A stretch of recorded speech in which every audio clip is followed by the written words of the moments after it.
Alrighty. Let me get some music going up in here. What's happening, party people? How y'all living? It is your boy.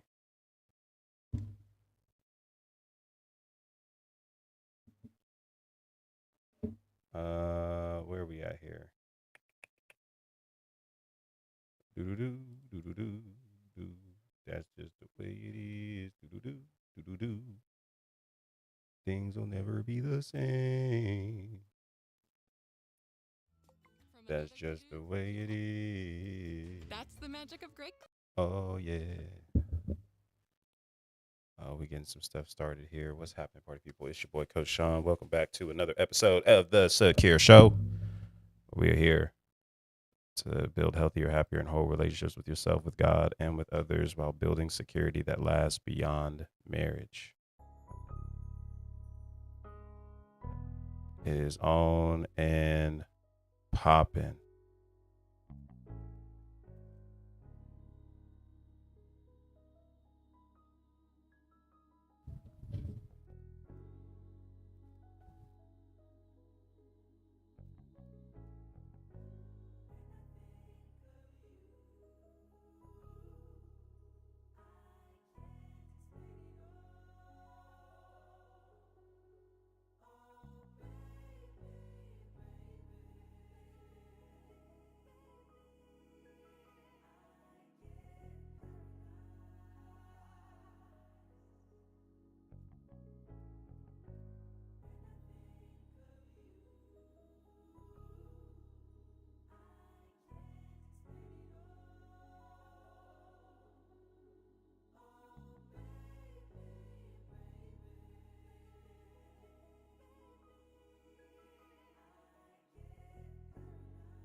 Just let that beat rock.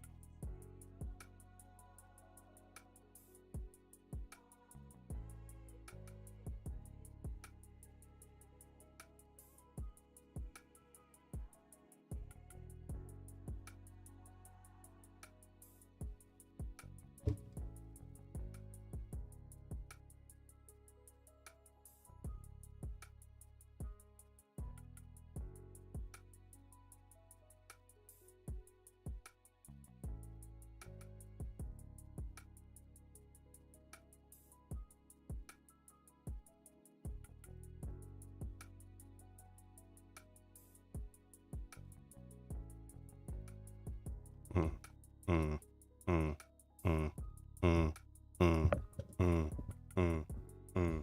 Hey, whoa, hey, whoa, hey, whoa, yeah. Secure Show, live in action. Back to back, no Michael Jackson. Back to back, no clapping factions. Back to back, no bulls in action. Hey, I can't rap. Got my shoes on and I'm not toe tap. I'm about to get it in. I'm about to get it in. No cap. Hey, got fro-yo in my hand. Gotta get the protein up, no plan. Gotta get the protein up, no hands. Gotta get the protein up, no clan. Hey, whoa, hey, hey, hey. All right. Make no sense. Make no sense. Trying new things. I'm about to go up in smoke. Mm, mm, mm. Whoa, whoa, whoa, whoa. I'm grateful. This is what I get to do. 2 plus 2, not no new to you. Mm. Mm-hmm, mm-hmm, mm-hmm, mm-hmm, mm-hmm. Hey, TikTok, y'all gotta forgive me. This beat that I hear in my headphones right now, that's literally going live over on Tiki or on YouTube. My lord, this beat is hitting. What's happening? Welcome in to another episode of the Secure Show. I am your host with the most, Coach Sean. And this place, this corner, this show exists to help you build healthier, happier, and whole relationships with yourself, with God, and with others while building security that lasts beyond marriage. Boy, that beat right there is cold. I don't care what nobody say. Oh my Lord. What's happening, Jamie, over on TikTok? Good to see you. I'm trying to get my protein in.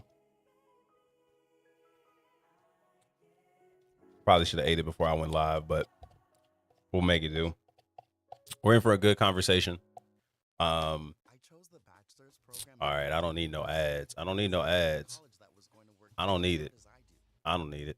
I don't need it. All right. We are here in for a good conversation, per usual. All right. I appreciate you stopping by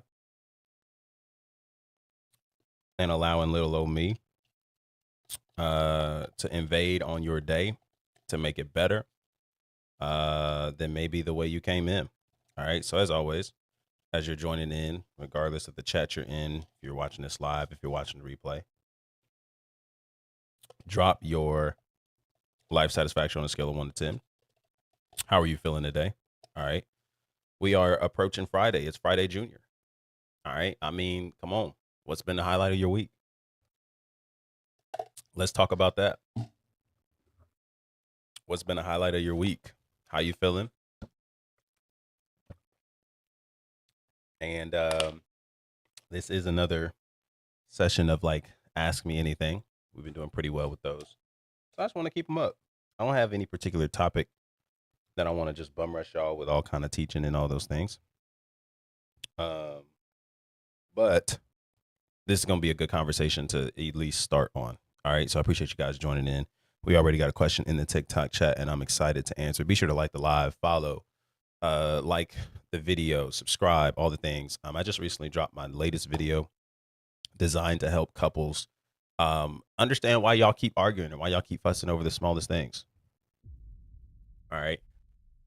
It's common, it's not random, and it is fixable. All right. But it starts with you looking inwardly instead of looking to change your significant other. So be sure to go check out that video that literally just dropped. Or I think it's not just dropped, it's about to drop like within the next hour. So be sure to go over my YouTube, Coach Sean Walker, and check that out. I want to go ahead and answer this question as we're getting into some things as people are filing in any direction, whether that's on YouTube, Instagram, or TikTok. I appreciate you guys so much.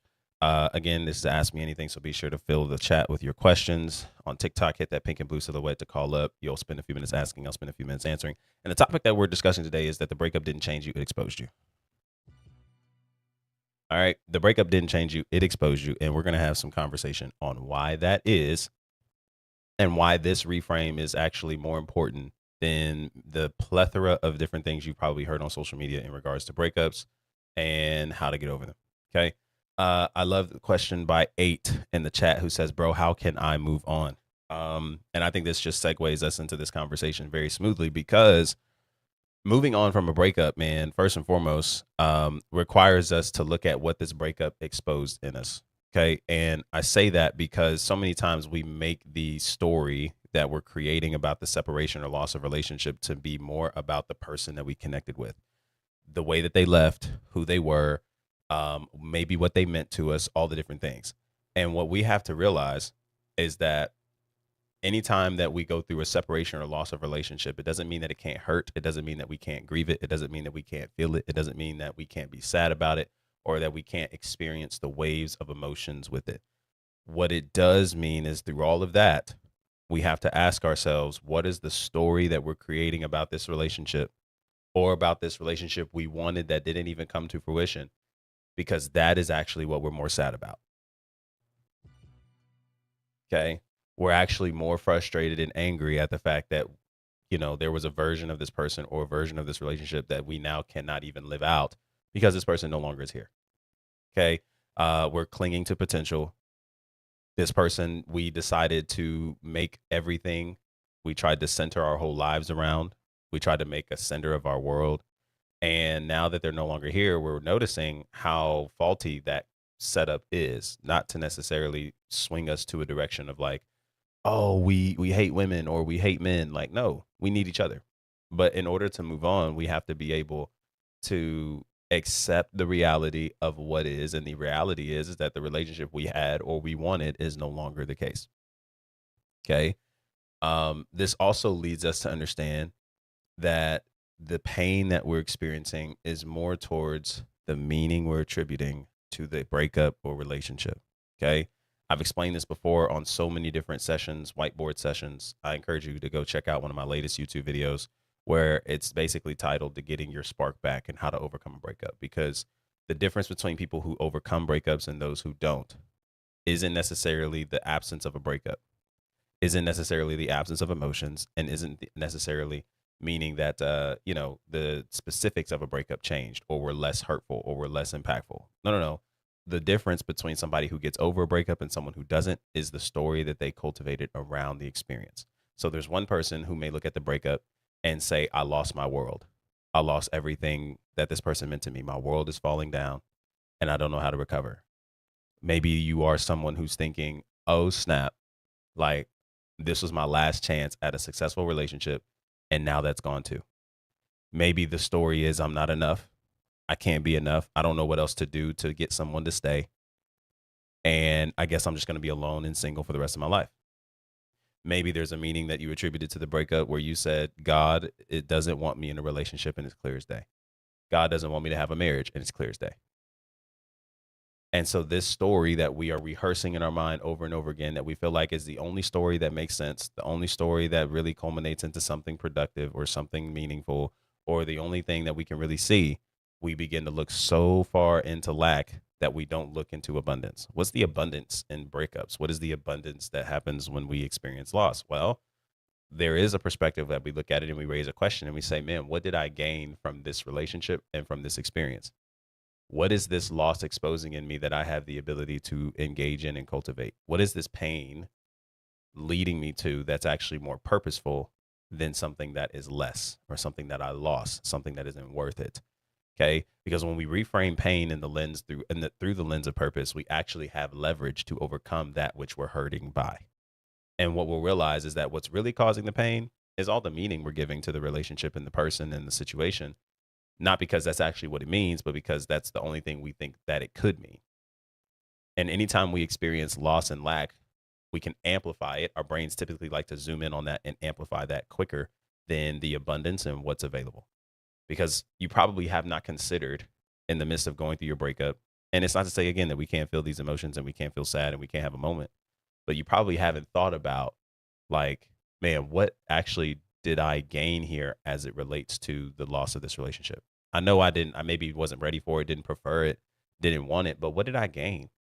What did I gain time to actually engage in, invest in, that actually went all to my ex? Like, I spent all my time doing everything with them, and now I get that time back to cultivate some things that I put on the back burner, that I stopped doing, that I stopped practicing, that I stopped engaging, that I stopped focusing on. The calling that God is actually pushing me towards. All the different things. There's so many different meanings that we can attribute to this that actually gives us the ability to move on instead of staying stuck. And I think the problem is that we think moving on has to take forever. And sometimes we think that moving on means that we have to lie to ourselves or that we have to connect with somebody else. I have to get underneath someone else to get over someone else. I have to numb myself. I have to prove to myself that I'm still worthy of being chosen. So I'm going to go back on dating apps and I'm going to figure it out. And you just lost this person 2 days ago, a week ago. For some of you, maybe a month ago, you've never processed it.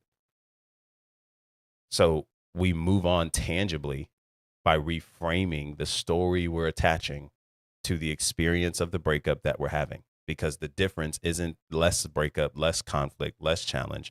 It's the meaning we attribute to it that gets us over it, or based on what we keep rehearsing, keeps us underneath it and buried and crushed by it.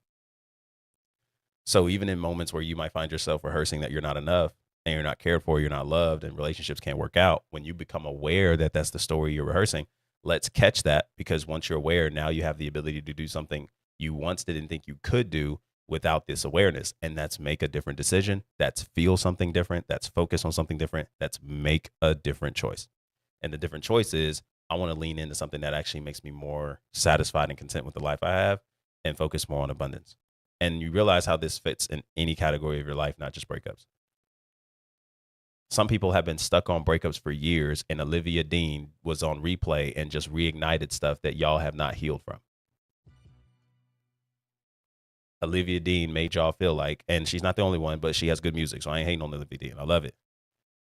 But a lot of y'all have been stuck on the couch, back on the sofa, okay, and not being able to move on. But it ain't been a couple minutes. For some of y'all, it's been a couple months and a couple years. And then, like, you wonder why you can't move on, because we're continuously ruminating a version of us, of the story, of the relationship, or ourselves that is no longer existent within this relationship and within this connection. I'm not saying there isn't a time to grieve and there isn't a time to feel it and there isn't a time to navigate through it. All that's possible. All that is necessary. I've literally helped clients get through this. I mean, in a matter of like 30 days. They came in, was stuck on the breakup, got them through a process, and they came out of it and was like, man, I'm good. I've grieved it. I've let it go. Because ultimately we have to get to a place of acceptance, but we aren't able to move on, not because it's as hard as we make it to be. We aren't able to move on because we have yet to live in a place of acceptance about what is and what the relationship currently is and where we currently are. And that's the difference. So we move on by looking at what this entire relationship has exposed in us. The loss of this relationship has exposed. It's like, what has exposed? Man, it's actually shined a light that I still feel inadequate. And I was using this relationship to make myself feel like I meant something more than I really did. What is this breakup really exposing? It's kind of like if you were to get a tea bag, all right, and you were to put this tea bag into some hot water. The hot water doesn't change the tea bag. It just draws out the contents that was already in the tea bag that is now dipped into hot water. So it's never that the tea was never there. It's just the hot water, the pressure, the softening drew it out, exposed it. This is exactly the same situation that happens with rejection, that happens with breakups, happens with divorces, happens with not just the saddest things in life, but also happens with the most exciting things in life. Some things you never knew were there until you experienced something that brought it out. And sometimes before we start identifying with it, we need to stay curious and just say, man, what brought this out? I never knew this was there. Some of y'all never knew you had the capacity to love the way you did until you encountered someone. That, yes, now you look back and makes you feel like you wasted your time. But not because you genuinely wasted your time. You think that because the hurt is so bad. It sucks to feel the way that I feel right now. That is what is actually pushing you to believe, man, I wasted my time. I can't believe I wore my heart on my sleeve. I love so hard. And we use all of this guilt tripping, shame perspectives that we're carrying, this consciousness that we're moving in, that has us moving so far into believing we're worse, believing we're not enough, believing we'll never be able to love like that again, never wanting to love like that again. But it's because it hurts so bad that we love so hard. And that's not a bad thing. I think that's expression, and that's proof that, man, I have the capacity to love and love in a really deep way. But you see how we don't even look at it that way? We don't even look at it as a positive because the hurt is so bad, because our brains are so focused on the pain that we're feeling in our stomach and our chest, not being able to eat, not being able to focus. And people are going through breakups every day. And sometimes it turns from bad to worse, but it's because of the stories that we're rehearsing, not necessarily because of the person that left. Their absence is exposing something in us that their presence would never do. Oh my God. Their absence is exposing something that their presence could never show. And so we have an opportunity to engage in that and say, man, I know this hurts. And here's the thing too, because the process to getting there, I'm not trying to say this as if it's a one night deal, it's overnight. I think sometimes the process to getting to that place is allowing yourself to cry. Like, not to put anything too much on, like sometimes to get to that place of awareness, you just need to let out some tears, because it's kind of hard right now to even think about anything good that came out of this. I'm just hurt. And that is okay. Let's be hurt about it. But there's a difference between having a moment of pain and hurting over something, and then taking that and making a life out of it.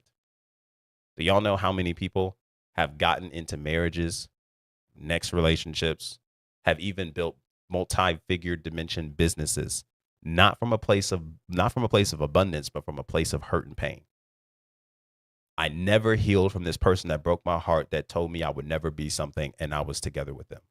So I decided to take that chip, wear it on my shoulder, and prove everybody wrong every chance I got. And that's how I became the multimillionaire. That's how I became the business owner. That's how I became the father figure. That's how I became the husband. That's how I became the wife. And you realize how when we take that away, there's nothing you're standing on. Everything you have doesn't come from a place of abundance and fullness, knowing who you are and moving in that identity.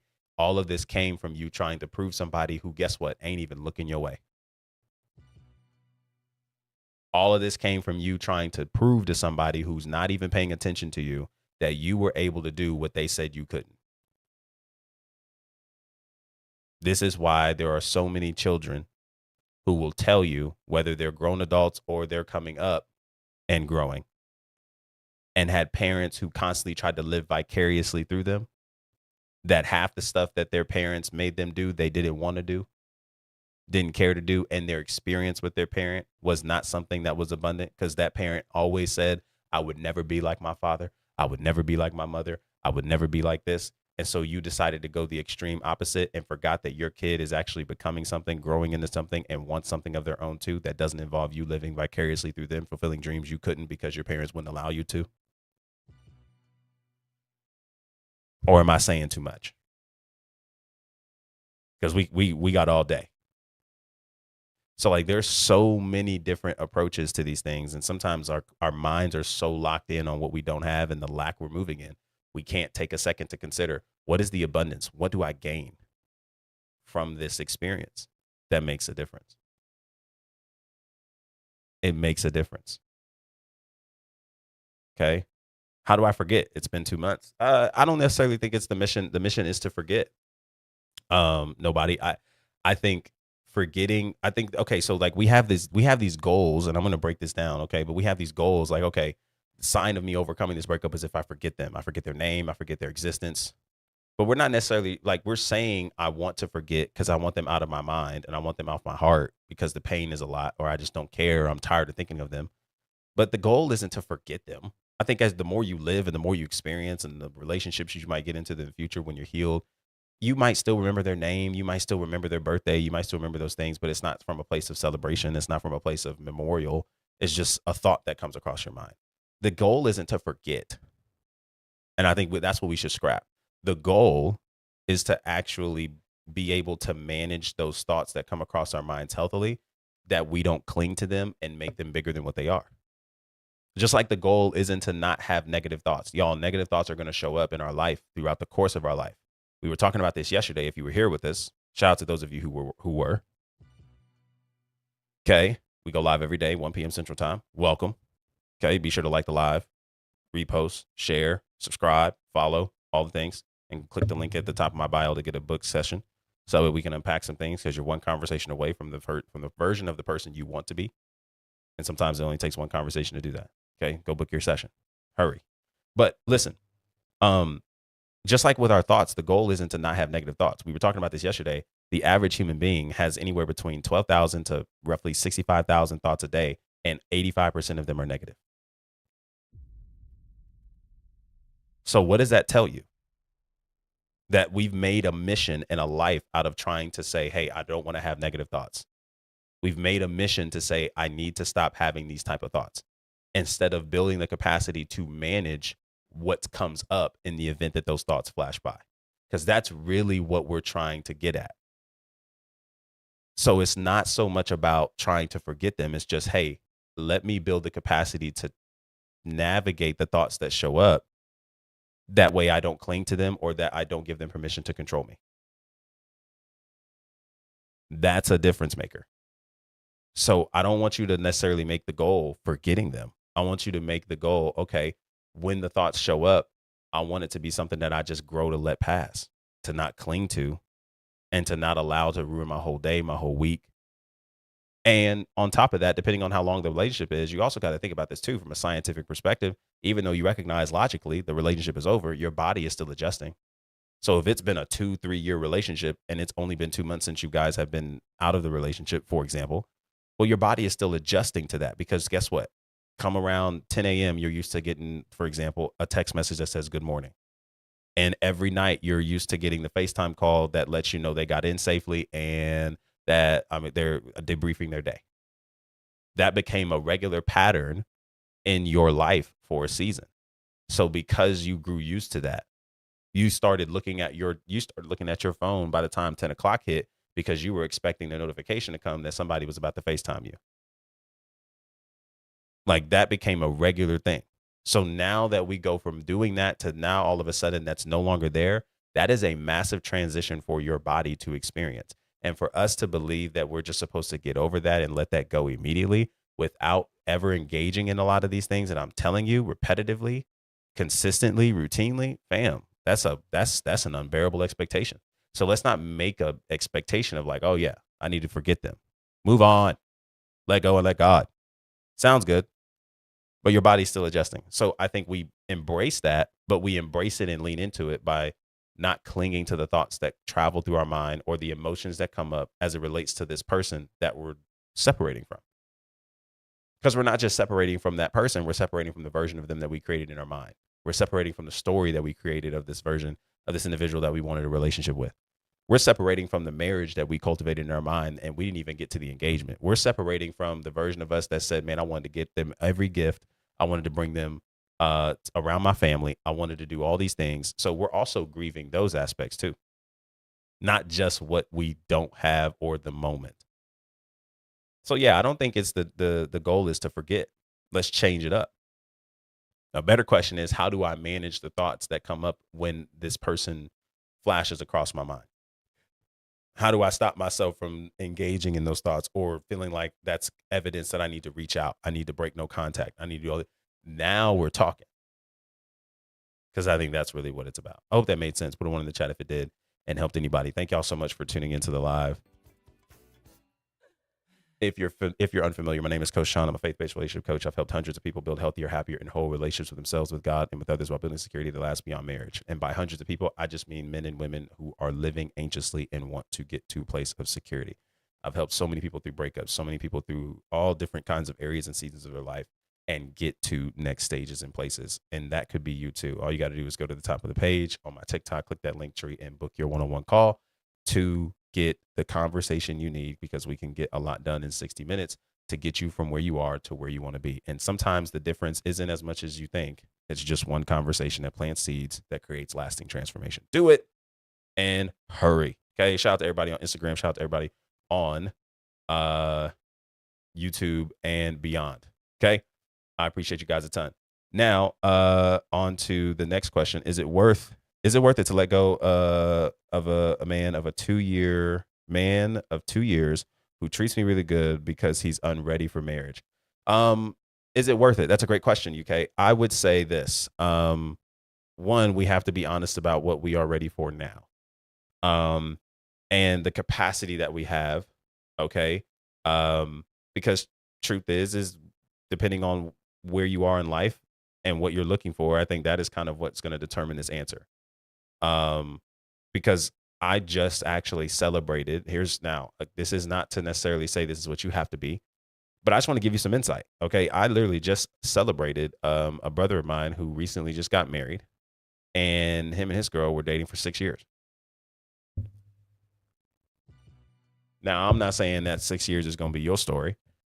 But what I am saying is that I think we have to ask ourselves, what is my capacity and what do I see out of this person that I actually want to build some longevity with? Just because and you also got to think too, there's so many contexts to this conversation. I just don't want you to make a rash decision because marriage isn't happening by the end of this year. I don't want you to make a rash decision because the timeline you envisioned yourself to be married is maybe not what's happening here. Because that doesn't necessarily mean that this isn't the person that you are going to marry. And I think there is a time where, again, if you're really ready for marriage and you're ready for that now, and you understand what you're looking for and what you have the capacity for, then yeah, I think that makes sense to make a decision that's aligned with those values. I just want you to make sure that that's a decision you're making from a place of abundance and not fear. of losing time, wasting more time, because sometimes we can leave the 80 for the 20, and we'll find ourselves going and looking for the 20 other elsewhere, and then miss what made up the 80 for the person that we walked away from. And I think there's so many other contexts and pieces that we want to consider before we make the decision to walk away. Because why isn't he ready for marriage? What makes you believe he's unready for marriage? What are you seeing that makes him unready for marriage? Let's consider that. Because I would just hate for you to make a rash decision on a relationship that maybe you value and you care for a lot, but maybe marriage isn't happening at the end of 2026. Therefore, because guess what? You're going to walk away from this. And I'm not saying it's impossible for you to go find somebody who would marry you by the end of the year. My question is that how much sense does that make? If that's, and I'm just saying that as an example, not saying that that's what you said. So I think that's something worth considering. The only way that we know if it's worth letting go is, does this relationship still align in my values? If it does, and it's just taking a little longer to develop, I think we should be curious. I think we should be open to those conversations. A lot of times men, especially when they're contemplating marriage, this is a long-term commitment. In his mind, he's thinking, man, how am I going to build the finances for all these things? He wants to give you the dream wedding. He wants to give you all these things if that's where he wants and if that's what he said. But then there's a difference between that type of man and then another type of man, right, who is carrying a long-term relationship with you, and he has no intentions of marrying. Now, if he has no intentions of marrying, no desires to marriage, and that's clearly something you want, I do say let it go. We don't have time to waste. We don't. So I do think that is something that's important. But I think there's some other context to that question that is missing. I want to know to help you best. All right. And if you are wanting to engage in that, hey, be sure to go to the top of my page and book your session. I think that's where we'll get the most out of it. 1000%. Yeah, there you go. There you go. Yeah. Come on. There's something there. So go book your session. Let's go. My books are open. I can see you as soon as tomorrow. You make the decision on what day. All right. Because I think there's so much nuance to that conversation. I don't want to rush you into a decision that we clearly know is important, and we don't want to waste time. Let me give y'all some secret sauce here. For those of you who are in long-term relationships and are desiring to build those things, I want to give y'all some secret sauce here. So, not to say that this is what's supposed to happen. This is just what does happen. In the mind of a woman, when she gives her number to a guy that she just met, there is a time clock that all of a sudden shows up in her mind. And this time clock that shows up in her mind is basically measuring from the time the number is given, which kind of in her mind solidifies that this is going a distance. There is a time clock in her mind that is determining the beginning of the relationship, and then what is the duration and stage of checkpoints that we're going to endure and engage in that leads to the long-term relationship and maybe marriage that is desired out of this person. Okay. And so this is kind of why when you get the number, you start having conversations, you meet, the dates are going, you guys are getting along, you're moving along. There's that one infamous question that she ends up asking 3 to 5 months in, where you guys are going on dates, having a good time and having a fun time. What are we? What are we? Right? Because she's operating from this time clock that was created when the number was initially given, because there's stages that she's using these context clues to be able to date and date more, right? Because again, at the end of the day, a woman is looking through dating and filtering these things, not just through safety, but she's filtering this through her time and time available. Okay, these are my prime years. I'm not trying to waste this stuff. I'm not trying to waste my best years on somebody who's not moving forward. So I do want to know where this is going so that I know I'm making most use of my time efficiently and it's not being wasted. Ladies, if I'm lying, tell me to type lie in the chat. If I'm telling the truth, okay, type true in the chat. Okay. Like, I don't want to waste more and more time. So I need to know where this is going. If I'm lying, tell me I'm lying. Put a cap in the chat. I don't care. Throw a shoe. I don't care. But if I'm telling the truth, type truth. Okay. And so when that conversation comes up, okay, but I'm like this after 2 weeks. Yes, good catch, right? So yeah, we'll deal with that, because that's also something that's more responsible for us to deal with. If you're like that after 2 weeks, that's more of an attachment that's showing up that we have to learn to regulate. And the difference between the two is because in a 2 week span, depending on the volume of conversations and connections, this is somebody that's still a stranger. We're already throwing titles and labels on somebody that we have yet to see in some of their worst days. This is why I'm a fan of process and development of relationships, because I think there's a thought I was having as I was coming back from the gym. I'm gonna come back to everything I was just saying there. I'm gonna put a pin into it, but I was just coming back from the gym and I was thinking to myself, like, there's a thought out there that I think is very, very healthy. And the thought is that actually the strongest, secure, healthy relationships actually build slow. Science actually lets us know from a data driven perspective, okay? From a data driven perspective, the healthier relationships start slow. So we're not quick to attach different things and labels and meanings to each other when we first meet in that 2 week window, in that 30-day window. We're getting to know one another, and these things move slowly because we're engaging, we're getting to know, okay? We're trying to integrate what this looks like into our everyday. We're taking our time. And I think what the culture has created, social media has created from all of these unintentionally and intentionally, right? I mean, not to say all social media is bad, but social media does have some responsibility to take for a lot of where we are as a culture with dating and everything else. There's a belief that these things are supposed to happen fast because the exception to the rule all of a sudden becomes the rule for everybody. And so that's why we get into these connections and we're quick to call somebody husband and wife, but we only known them for 2 weeks. And so we'll use verbiage that sounds like we're about to be ready to invest in something long term, but I don't know you. But you know what? This attention feels really good. And because I'm not used to that, I'll stay. I'll put up with it. I'll figure it out. I think the healthier relationships are built through through time, through intentionality, right? And so I think because we're so used to clinging and we're so used to clinging to outcomes and we're so used to clinging to all that we envision somebody to be, we'll cling to that real fast. Okay. So coming back to what I was saying with that time clock, all right, when that question becomes, what are we? And he's like, well, I think we're having fun. We're going to a good time. We're going to the movies. We're going to the bowling alley. We're going to this date. And she's like, no, I want to know, like, what are we? What is this? Where are we going?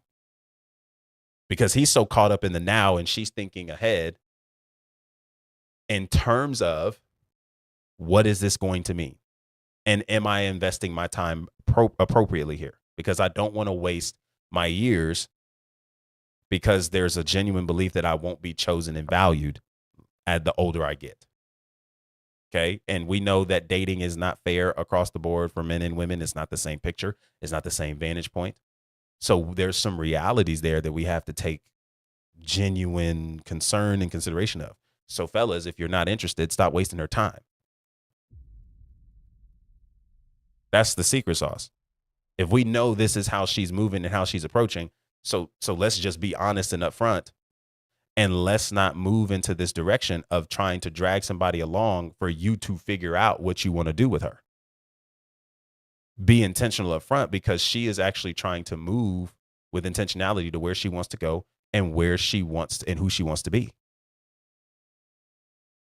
So if you don't know and you're unsure, then you definitely can be unsure without taking up too much of her time. That's just how it's supposed. That's just how it needs to be. Upfront and honest from jump. And I love the acknowledgement, Goodwill. I say pressures came from fear. 1,000%. Right? A lot of those pressures come from fear. If we ask the question, what is the motive behind what I'm after, and is it from lack or abundance? There's a lot of times you'll notice that a lot of the pressures, motives, energy you move from is actually from lack, not abundance. It doesn't have to be out of fear. We don't have to wish that. We don't have to wish that. We have the ability to actually change that. My question to you is being able to move and navigate it from a place of abundance. And that doesn't necessarily require them to feel the way we do or for them to be in agreement with us in any kind of direction. I wish it came from comfort of knowing how they felt and if we both knew what was right. Yeah. So again, but pay attention to that, because we're assuming that comfort is connected. We're assuming comfort is connected to this certainty. What you just did was connect comfort to certainty, which means there's a belief that I require certainty in order to feel this level of comfortability with this person, this relationship, where it's going. And comfort and certainty don't go hand in hand. We have to be able to get to the place where we don't need something to be 100% certain in order for us to feel comforted. So what we need to do, how do we work on that mindset? Great question. Number one, book your session, because like I got all the tools I want to give you in 60 minutes. I can't possibly give you in this live. So do that. Okay. But secondly, okay, if you really want to know the cheat code to a lot of this, we have to build the confidence, or we have to build our confidence in our ability to recover. The question is not actually, man, like I need because when I hear certainty, I need certainty. I need to know exactly how it's going to go, how it's going to pan out. That's anxiety that is creating anticipation, that's putting legs to things that don't exist. Okay.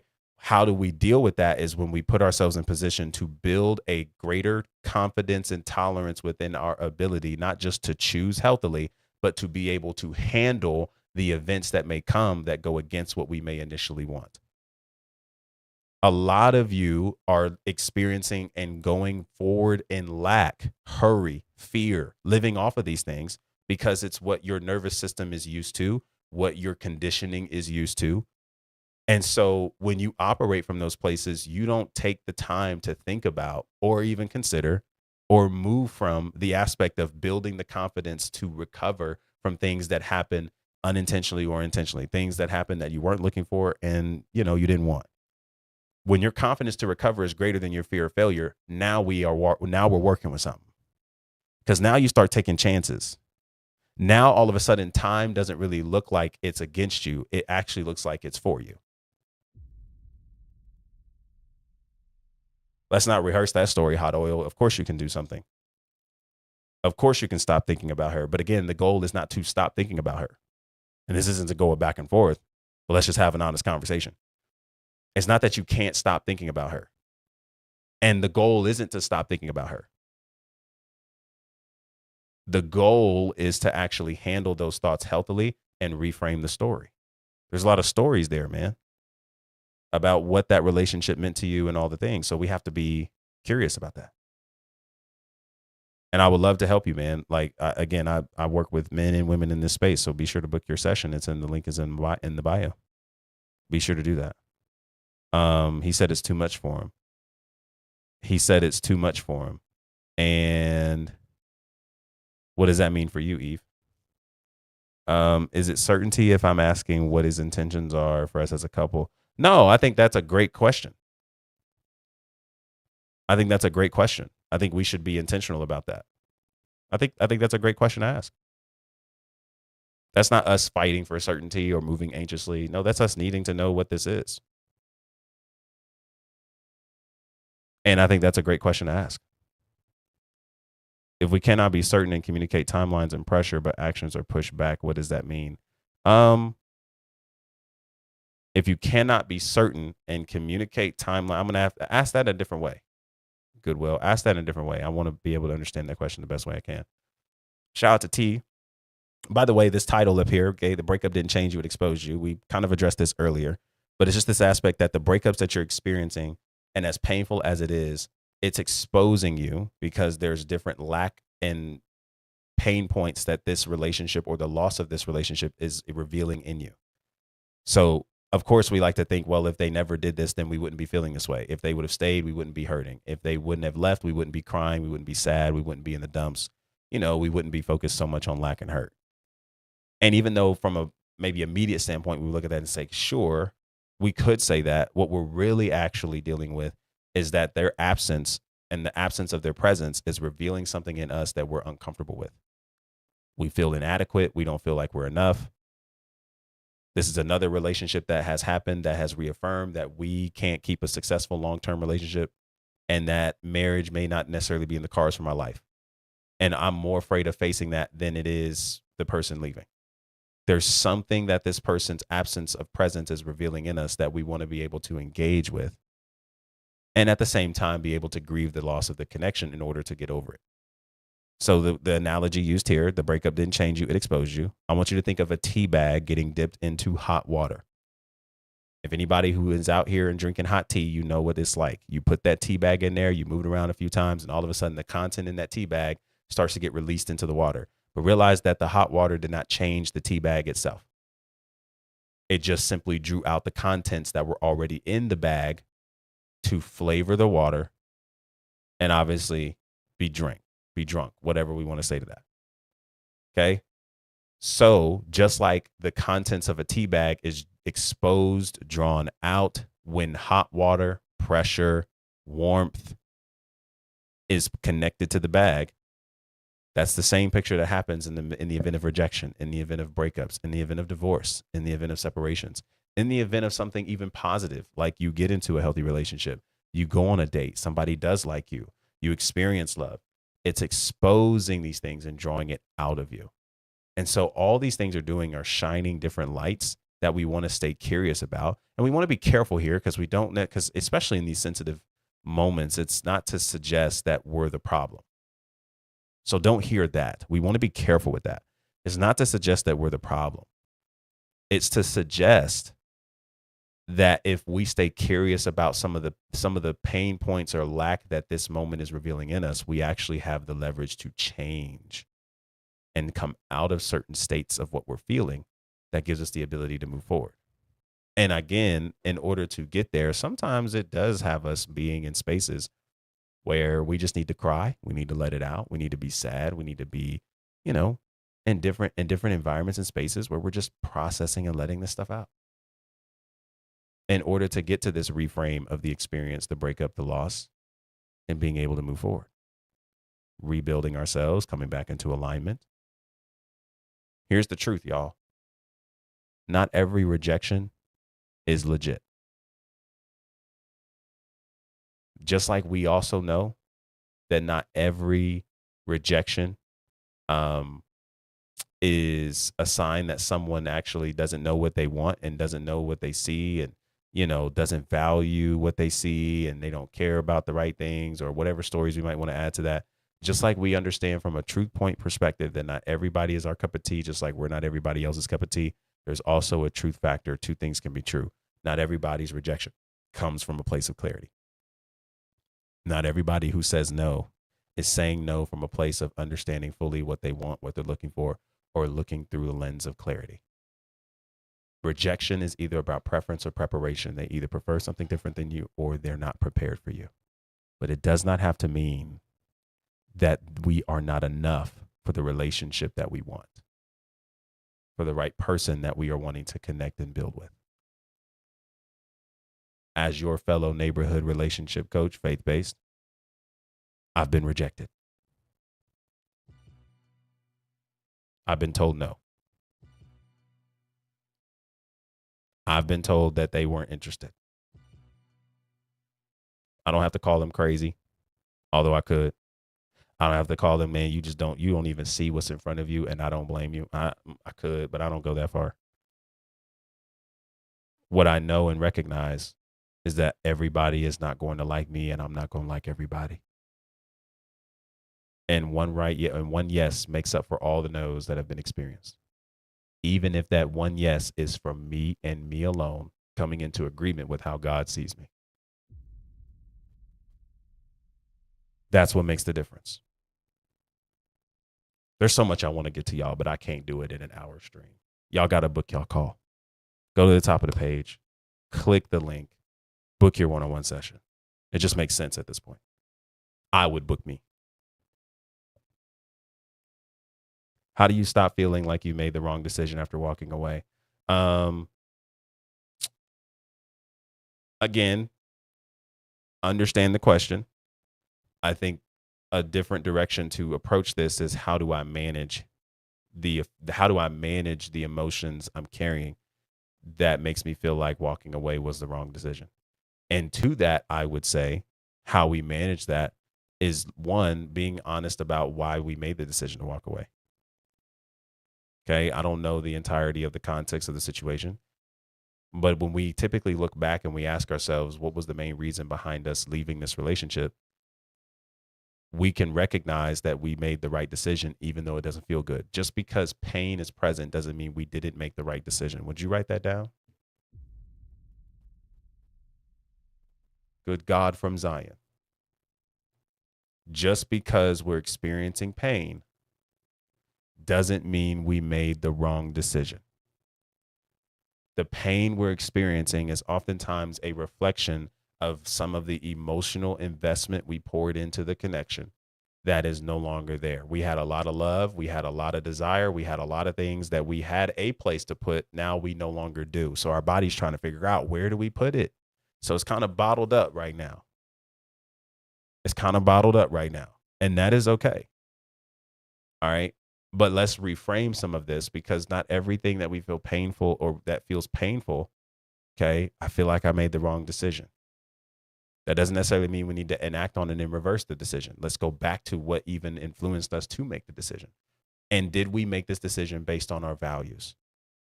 And maybe you didn't, but even when you go back to your values, you realize it still didn't make sense to stay connected to them. We aren't trying to allow our feelings to fool us and make a fool out of us. We're not trying to put our feelings in the driver's seat. Let's realign those feelings with the thoughts that we have, the beliefs that we carry about what we expect out of relationships, what we desire out of relationships, and what healthy relationships look like to us. Okay. So how do we deal with that feeling? Well, one, we just got to allow those emotions to wave up. We just got to ride the wave. I'm going to give y'all a little acronym here. That's probably going to bless y'all's life, because a lot of these questions center on the same thing.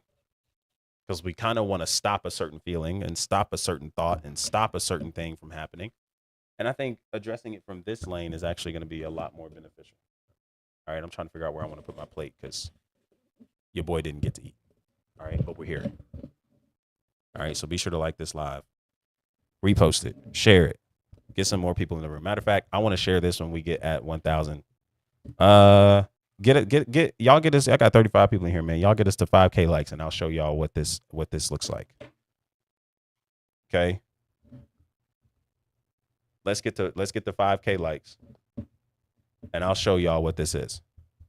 If y'all really want to get some freedom in this relationship game and overcoming feelings and not continuing to feel like all these feelings get to dictate who you are, where you are, and where you're going, I want to give y'all the cheat code. Get us to 5K likes. Hurry. And I'll make a deal.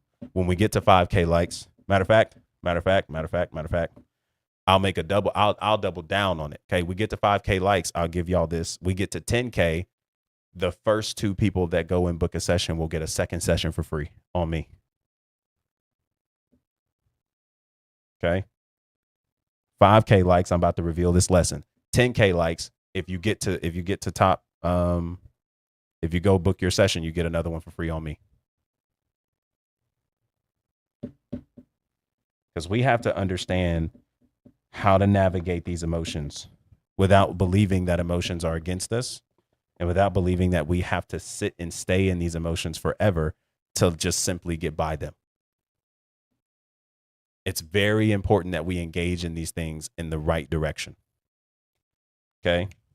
Get to 5K likes. And I got y'all with this acronym that I want to show y'all. Because we got to trust ourselves with the ability.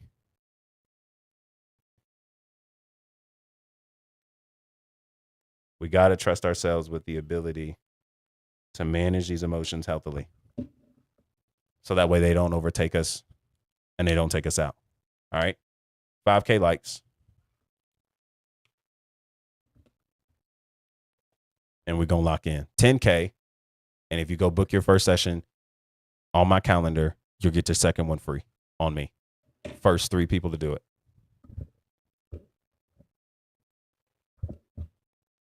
First 3 people to do it. Okay. Um, and we're gonna come back to that because I think this is gonna help a lot of us, especially when it comes to the breakup. Didn't change you; it exposed you. Okay, get the 5K likes. Hurry, hurry, hurry. I'm excited to get this to y'all. Yes, I should be eating and taking care of myself too, and I do. I was a little bit running late here. I had me some yogurt, so I'm all right. Um, and I'll be sure to knock down this protein after this session. Get the 5K likes, y'all. I want to get this to you. I've never been more excited. Okay. Uh, my ex eventually proposed, but he lagged, and it was an uphill battle getting to it, and we ended up ending things.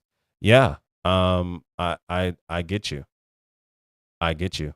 And that's a challenging thing to experience for sure. He cheated, tried to work on it. I bring it up now. He made like I'm the problem, no calls, no text. That sounds like you need to walk away, Selena.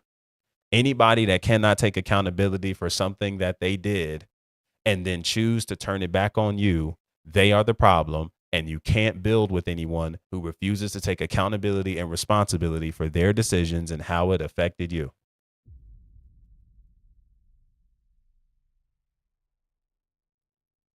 You can't do it. You can't do it. You cannot build with somebody who refuses to take accountability and responsibility for the decisions they made, how it affected you. And at any point, if I begin to bring that to you and for actions of self awareness, your response is to ghost, block, all the things, that is a character issue. And that is not something that you can build with. If you ask me, throwing up the deuces like Chris Brown. That's all I need to know. When people show you who they are, Maya Angelou tells us to believe them. And I believe her. You should too. You should too.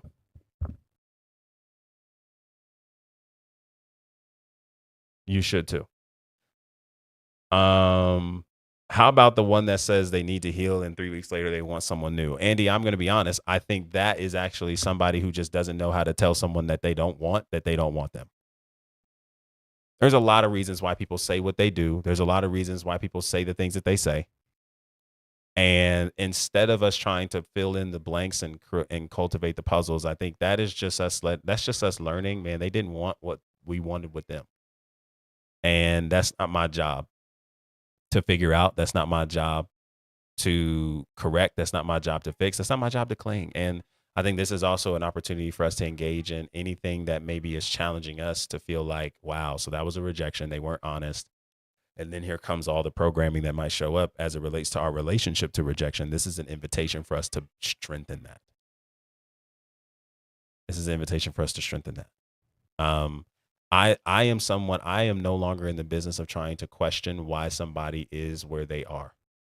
I've done it and I've had positive results from it too. It's not like the results I got from it in the moment were unbearable. Like I went to go ask for answers, clarity, all the things. No, I mean, they were very graceful, gracious, heard me out, were willing and open, but that's not everybody. I think that just speaks to the character of that person and the people that I've engaged in that with. And I'm forever grateful for how I was treated and how I was cared for in those moments. And it's helped me to do the same for other people who may ask for those kind of things. I've also learned too in those same things that what I went back for to ask for clarity, follow ups, to try to get an understanding why they did it, why they said it the way they did. I learned that I was actually looking for something that they weren't willing to give. And I was looking for something that they weren't ready to give to me. And instead of forcing it, I had to let it go. And so instead of trying to lean into all these stories that might come up as it relates to acknowledging that, I think the hardest thing is just simply accepting, man, they just probably didn't want it with us. They didn't know how else to express it. But here's the thing. I don't need them to choose me to give myself permission to choose myself. I don't need that. Listen, when you value you some you, listen, people will come and go. One of the greatest lessons I've learned in my life is that relationships have seasons and people come and go. And if there's one person that's going to enjoy my presence, it's going to be me. So if that's their decision, that's their decision, that's their prerogative. Shout out Bobby Brown. They gonna do what they want to do. We close, y'all. Get to 5K. I want to show y'all this acronym that's gonna help y'all really manage your emotions and thoughts and feelings in such a healthier way, so you do not feel dominated by them as you're navigating through separations, breakups, and beyond. Get to 5K likes. Hurry. Get to 10K and the people that get and buy a session. I said the first 3. I just want to extend this to anybody. When we get to 10K, anyone who purchases a session gets a second one for free on me. Okay? So we're close. So yeah, I just think there's a world, man, where we need to engage in this. And we got to engage in this in a very different light, and be open to navigating the story that we might create that allows rejection to be what it is. The rejection after you stayed out of hope kind of hurts most. It does. It does. It does hurt. Silent treatment from an ex. Why are we concerned about the silent treatment from an ex? I thought that would be something we would appreciate. Is there something more to that? Rafe T Beauty.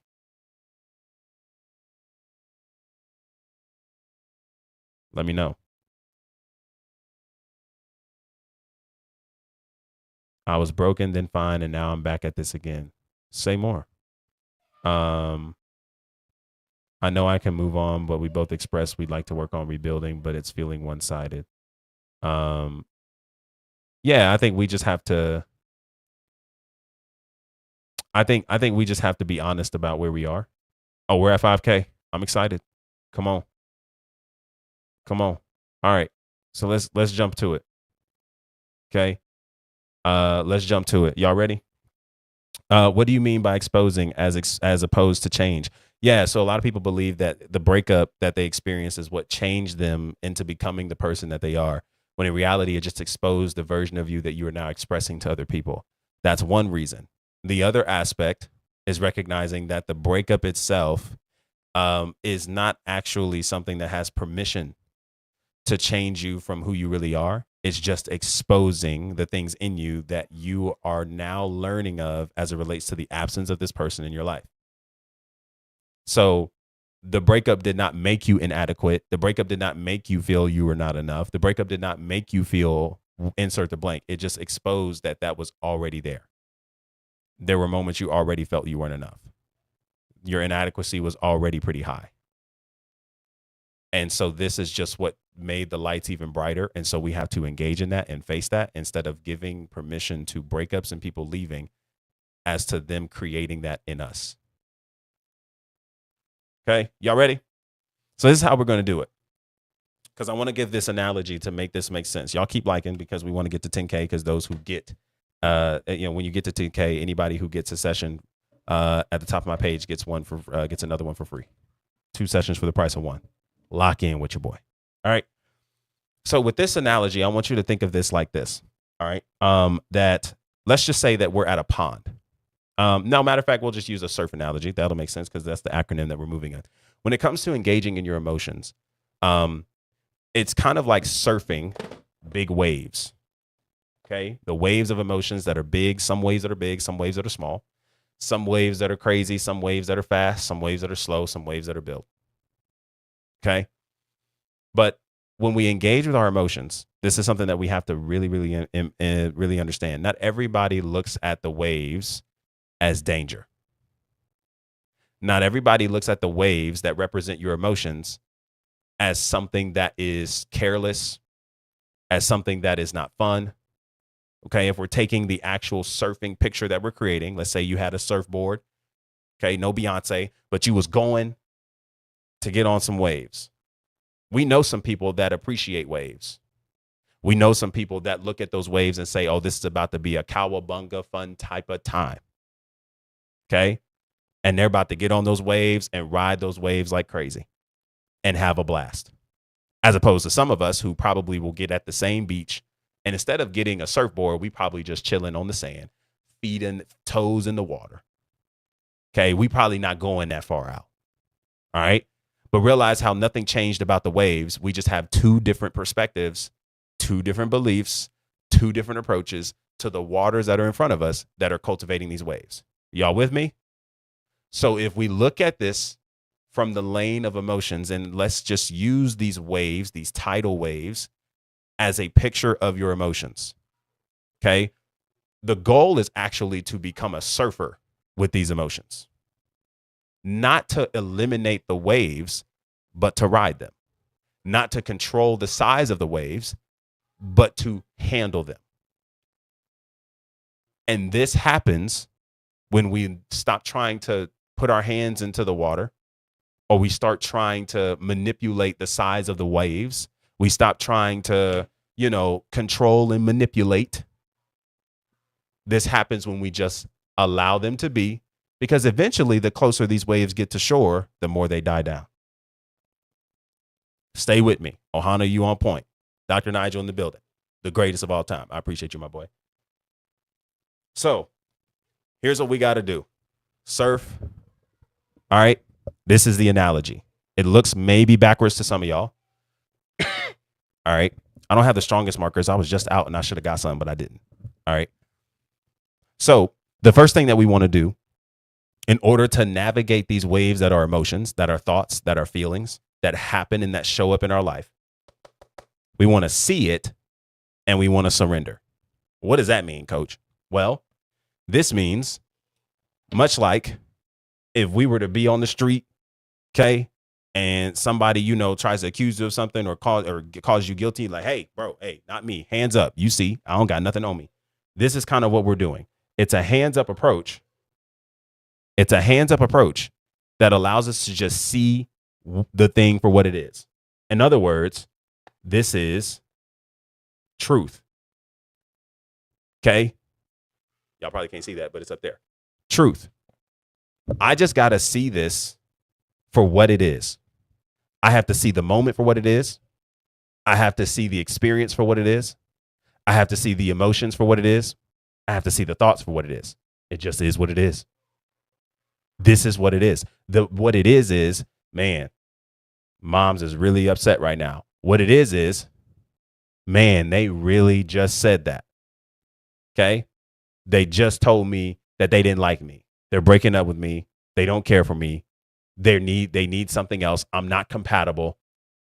I just need to see it for what it is. When we live in truth, instead of trying to cover all this stuff up, this is what gives us the ability to just approach it as it is, instead of trying to create something different that isn't there. I just need to see it as it is. The emotion, the story, the experience, the moment is what it is. Now, let's get to the you. Okay? Because now, this is what I like to call, oh my goodness, this marker is dry. Unblock. Okay? We need to unblock. Okay? Not understand. Okay? Not understand. Not try to get clarity. Not try to get answers. I need to unblock. What does that mean, coach? Well, that just means that now that I've seen it for what it is, I now need to get to the stage of simply unblocking, okay? Unblocking whatever narrative that my mind is about to create. Because here's the thing, with the narratives that you'll come up with, the meanings that you'll immediately attach to something that you'll catch yourself doing in real time, it creates all of these stories about the person, about the moment, and scary enough about the future. Okay? It starts to create all of this stuff that isn't even present in the moment. So let's just say, for instance, this entire thing that we're about to surf is a breakup. That's been the topic of discussion. I need to see it for what it is. What is it? They don't want me. They cheated on me. Okay? They no longer want to be connected to me. We're not compatible. They're looking for something different. They're ready for more. I just don't like this anymore. I'm done.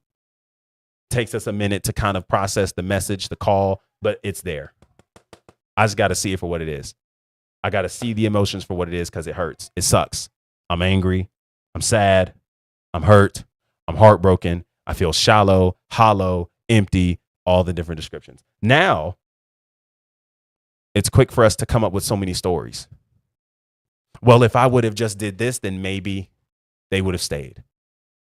If I was just their type of man, if I was just their type of guy, if I was just their type of girl, that everything that they were working for in their dream person, then they would have stayed. Yep, they would have stayed.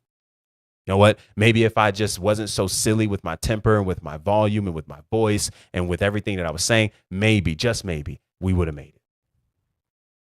Okay? All the stories that we'll create, that we'll tell ourselves, you don't think I can get another one? You don't think I can get another man? You don't think I can get another girl? You don't think I can do better than that? Okay? Maybe we'll get real spiritual. God just removed me. I just dodged a big bullet and a big blessing. God just did the amazing, performed a miracle. Whatever we might want to add to that. There's so many stories that we'll create about this wave that is the breakup, to make ourselves feel better or to make ourselves feel worse. The stories of not being enough, the stories that resurface the inadequacies, the stories that reaffirm that, man, I can't keep a successful relationship. I don't have what it takes to have somebody stay for me. So we have to get to the place where we have to catch these stories. And when I say unblock them, we're simply unblocking this wave that is the truth of what we're experiencing from just showing up. Let it be. No. These meanings and stories that we're creating doesn't have to be what it is. It doesn't have to be what it is. And I have the privilege, once I get aware of the stories, to just let it go. Unblock. And guess what? You guessed it. Release. And I actually like to call this release and relax. Okay. Man, my markers, y'all, is dry. Is this making sense so far? Put a one in the chat if y'all following. I don't want to lose you. We're about to get into the last two. We got to see it for what it is. Let's unblock the stories and meanings that we're creating around the moment, around the breakup, around the situation. And then let's release and relax. Okay. Release and relax. Well, what does it look like, coach, to release and relax? Well, like we just said from the unblocking, I'm letting go of all the meanings that I'm attributing to this moment and to this story. That I'm not enough. I'm not cared for. I can't have a man. I'll never find a girl. I'll never get married. I'll be lonely forever. When we get awareness to these stories and the focus of lack we're putting to certain things, we have the ability to change it. And this takes time and repetition. This isn't a night difference. However, the more we engage in it, the better it's going to be. So then I get the privilege of releasing and relaxing. And this releasing is just simply letting go of those stories. I don't have to cling to this. Once I'm aware of it and I realize what it's causing and what it's creating in me, the sense of pain, heaviness, guilt, sadness, loneliness, depression, anxiety, anger, all these things. Now that I realize this, it's like, man, I don't have to hold on to that. I don't have to hold on to that story. I don't have to continue to feed that story. Once I'm aware of it, I get to relax. Here's the beautiful thing that you have to recognize from a scientific perspective to make this make sense. I talk a lot, okay, about our state of being. Okay, you probably can't see that in the corner, but it's your state. Okay, and what makes up this breakdown of all of these experiences that you're having from a simplified, breakdown of your emotions. Okay, there's a focus, then there's your mind, then there's your heart, then there's your body. Okay. So what determines your state? What you put your focus on? What do I have? What are the options, coach? Lack or abundance? Okay. When I say abundance, I'm just simply speaking of something that just it's gratitude. This is when we're thinking about abundance, we're thinking of fullness, fulfillment. Okay. This aspect where we're thinking of the same peace, contentment, excitement, the version of you that has everything you want and there is no shortage of it. And you are living your best life in every dimension of your life. That is like the picture of abundance at its epitome, at its core. Because in this abundance, there's some things that you're not tripping about. You're not angry about, you're not frustrated about, as opposed to where you are now because you don't have those things. And lack is what's creating more of those responses instead of abundance. Abundance that allows you to choose from peace. contentment, excitement, fulfillment, purpose, moving in this abundance that's just overflowing. Okay. So the greater picture. Okay. When you think about the Garden of Eden, all these trees you can eat of, Adam, but this tree of knowledge of good and evil you can't eat from. All this abundance that they were surrounded by, but yet they were so focused on what they couldn't have, and they zoomed in on it. Go into chapter 3. They're looking at this fruit. Wow. They're listening to the trickery of the words, of the twisting of the words. And then guess what? They're so zoomed in on what they can't have that they forget about all that they could have. And now all of a sudden, because of our lack that we zoomed in on, we forgot about the abundance we had. And now we've gone so far, so much further than maybe what we really could and what we really could afford. Okay. So when we put our focus to abundance, okay, well, let's just start back with lack. Well, the mind is where all the stories live, right? What you can't have, what you can't do, what's impossible, what's always like this, what's never like this. I'm always getting done dirty. Dating has never worked out for me. I'm never available for marriage. I'll always be lonely. I'll never find the right person. All men are trash. All women are trash. So we believe all these stories based off of the experiences that we've had. That then affects your heart. When I say your heart, I mean your emotions. Because now this is where the overflood of sadness, guilt, shame, emptiness, hollowness, frustration, anger, all this stuff starts showing up. And it's showing up in your heart. It's showing up in your mind. And then, as science would have it, it starts showing up in your body too. Now, this is something that you have to recognize. I'm not saying it has to happen in this order. But what I am telling you is that regardless of your state, science lets us know that it takes roughly 90 seconds for your body to respond to something that you are experiencing, for your body to register it. Okay. So let's just go back to the picture of a breakup. All right. You'll probably reread that text over a couple times before it actually finally sets in that this person said they no longer want to be with you. There's a part of you when you first read through the message, no matter how quick or slow you read through it, it's like utter shock and disbelief. I can't believe that this is happening. Okay. Perhaps when you get into, and this might sound a little crazy, but I've been in some, so I can relate. If you've ever been in a car wreck, okay, your body is in such shock, your adrenaline kicks in, okay? And even though your car's jacked up and you got out the car okay, there's a reason why the injuries don't start really showing up until maybe what? A few hours, maybe even a day after the wreck, depending on how difficult it is. You don't start feeling soreness and tightness and fluid block up in your knees and back and all the different things until later on. Because your body is still trying to register the event of the crash, what just happened. So if your body can take up to as soon as 90 seconds to register what just took place, then your focus that then turns into so many different stories and emotions is literally the byproduct, or okay, the journey to the body and your body posture changing. You start noticing yourself looking down. You start noticing yourself with your shoulders tight and tense. You start noticing yourself with your chin not up. It's down to the ground. You start noticing tears fall, hands on your head. Okay. Maybe you're in a fetal position. You're slumped over, not making eye contact.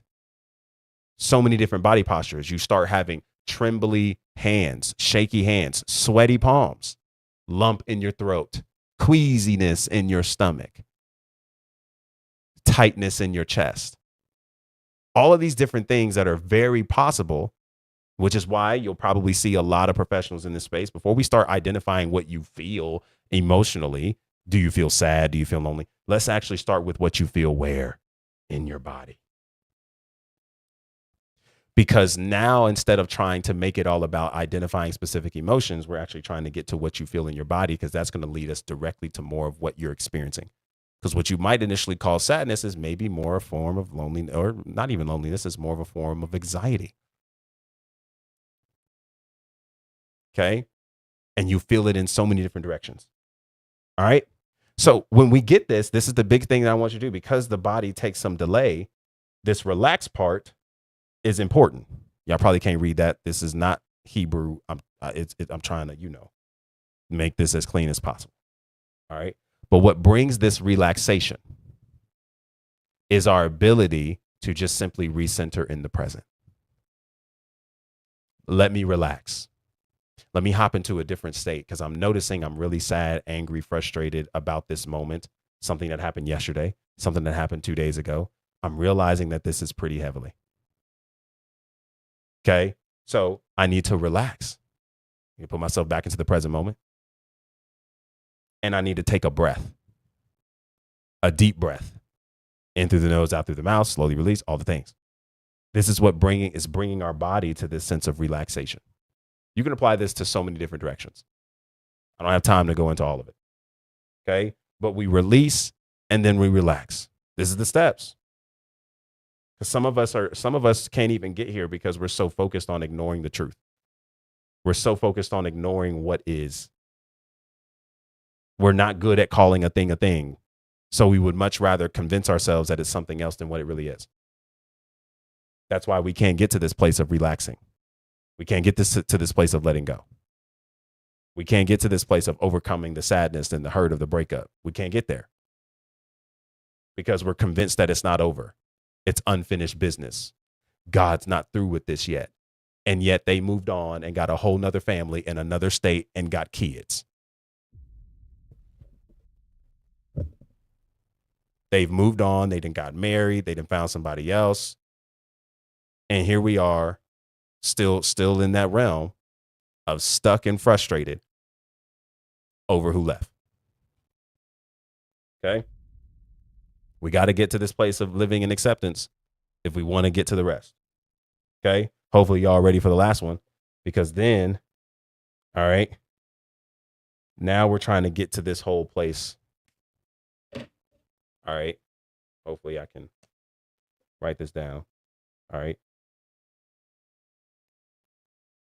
Of focus and fun. Y'all probably can't see it. Okay. Spark Jess, that's a horrible idea. Go heal. Focus and fun. All right.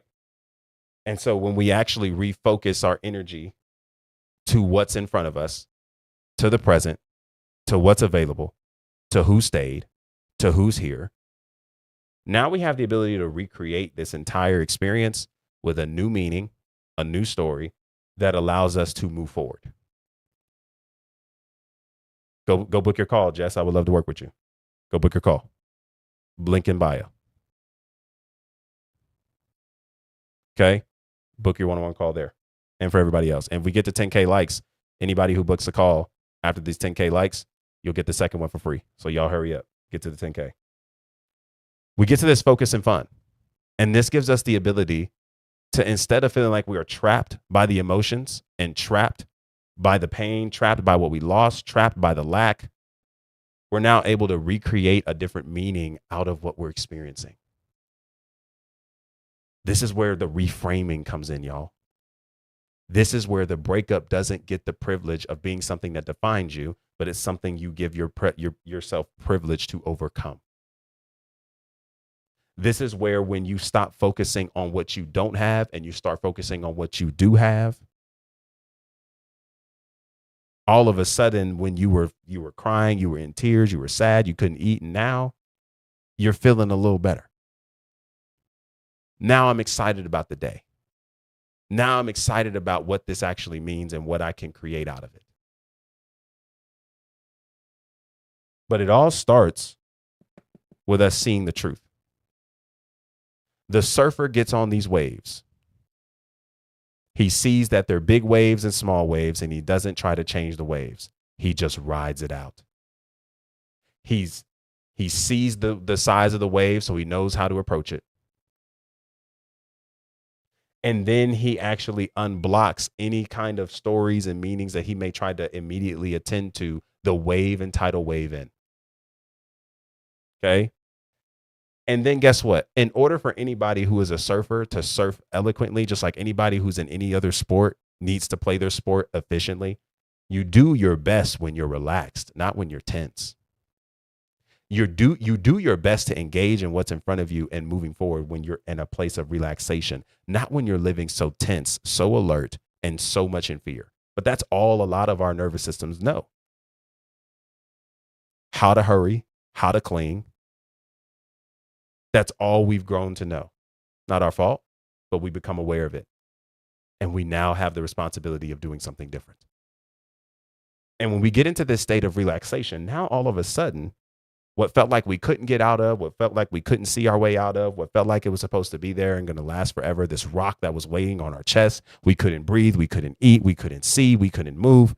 Now all of a sudden, because we've put ourselves in position to release, relax, unblock, and see everything for what it is, we get to recenter our focus on the present and have fun. And the fun is recreating what this means to us moving forward. Because this breakup doesn't have to mean that it's the end of me. Oh, I hope y'all ready for this.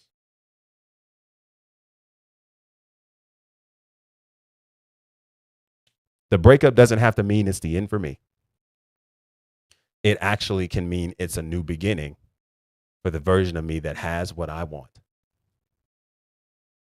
The breakup does not define what's available for me. It recenters me to allow me to be available for the right person who will choose me. The breakup does not have to mean that I'm not enough. It means that I'm enough for the right person and I'm enough for me. The breakup, the same breakup that we've been spending days and months crying over, doesn't have to mean that I can't choose right. It means that I am building the capacity to choose healthily and wisely. The breakup does not have to reinforce that I'm not enough. The breakup does not have to reinforce that I don't have the ability to make healthy decisions, to choose wisely, or to trust myself. It's opening up an invitation for me to see that emotion, engage with it, reframe the meaning around it, and give myself the confidence necessary to be able to recover the next time this situation happens. Not that there will be a next time, but regardless of whether or not there is, I trust myself to be able to handle it. Any surfer that has been on waves bigger than the last does not discredit himself when he comes up against waves. What does he think? I've been through a little worse. I've seen bigger waves. I've seen bigger challenges, and we handled that pretty well. It gives me the confidence to know I can handle this pretty well too. That is what confidence to recover sounds like. My ability to recover, not to change the external, not to manipulate, not to control, not to control narratives, stories, and meanings, but I give myself the ability to move freely.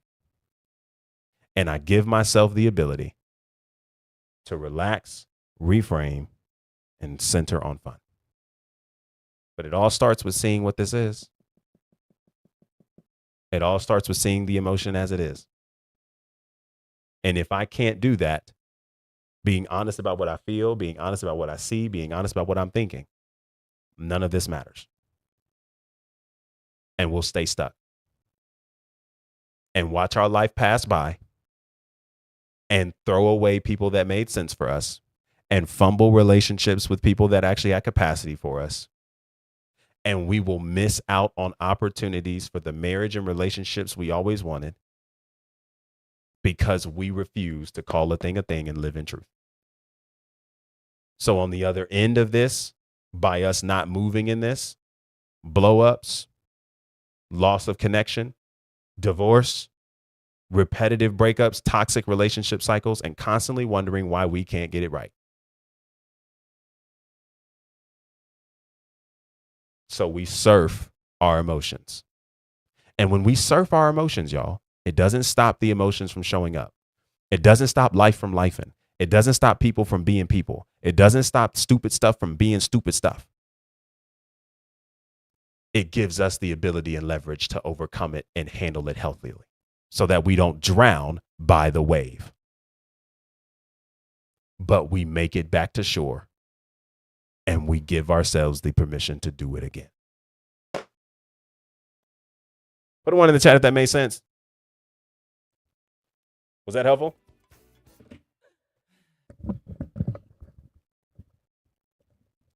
Was that helpful? Put a one in the chat if it was. That is how we need to operate in these emotions. And this is something that we have to grasp and move intentionally with in order to move forward. So when I say the breakup didn't change you, it exposed you, we literally can walk through that entire setup and see that the breakup and rejection just exposed that you don't necessarily quite know how to handle your emotions and regulate them well. Does that absolve anybody from the behaviors they've done and the wrong they did and their ghosting and cheating and infidelity? Absolutely not. This is not a message of taking on more responsibility than what belongs to us. This is a message about giving ourselves leverage to be able to overcome those separations, loss of relationships and connections, so that it doesn't continue to define the rest of your life and keep you from the relationships you know deep down you want to have and you're available to create. This strips the power away from people who do stupid stuff and win stupid prizes. This is the kind of stuff that strips the power away from somebody that had no business taking your peace. This gives you the ability to stop making other people responsible for your emotions because you're responsible for your own. This stops making the ex the criminal. It stops making the parents the criminal. It stops making the family the criminal. It starts giving you permission to let go and move forward. Among so many other things, but it starts at beliefs. And this is what makes the difference. I hope it made sense, y'all. I'm up here cooking. At this point, I'd book a call with me. I think you should do the same. If we get to 10K likes, everybody who books a call gets another one for free on me. 2 for the price of 1. So get to 10K likes. Get to 10K likes. Yeah, the caption is very real. Absolutely. I'm glad it was helpful. So I'm talking to my ex again, and they never want to come in anymore and talk about the problem. So then why are we still talking to them? Why are we still talking to them? She divorced me. Should I tell her that I thought she would come back now that I know this info? Should I tell her that I thought she would come back now that I know this info? What info specifically? What you just listened to, or is there something different that you're referring to? Because I mean, it sounds like if a divorce happened, that's pretty final, no? And then why would we? What is I guess the bigger question is what are we hoping to get out of telling this person or who divorced us? Like what are we hoping to get out of that? I think is the bigger question. Broke up with girlfriend of 1 year after she didn't show me texts to another man and deleted them in front of me. All right. How are you holding up? Yeah. I think that's good. Why are people insecure? Yeah, Sarah, I think that's a good question. I think insecurity is a human experience. All of us carry insecurities towards certain things. If you don't think you have insecurities, keep living. And I say that because I think there's various ways and seasons of life that will expose things in you that you may not have known were there until that happened. Whether it's insecurity with finances, insecurity with your health, your body, insecurity with whatever it could be, from the greatest to the low, insecurity with your sex life, insecurity with your, with your scholastics, insecurity with success and failure and all the things. And so, yeah, I mean, I think it's a human thing. You're in a life and in a world where people are more anxious than ever before.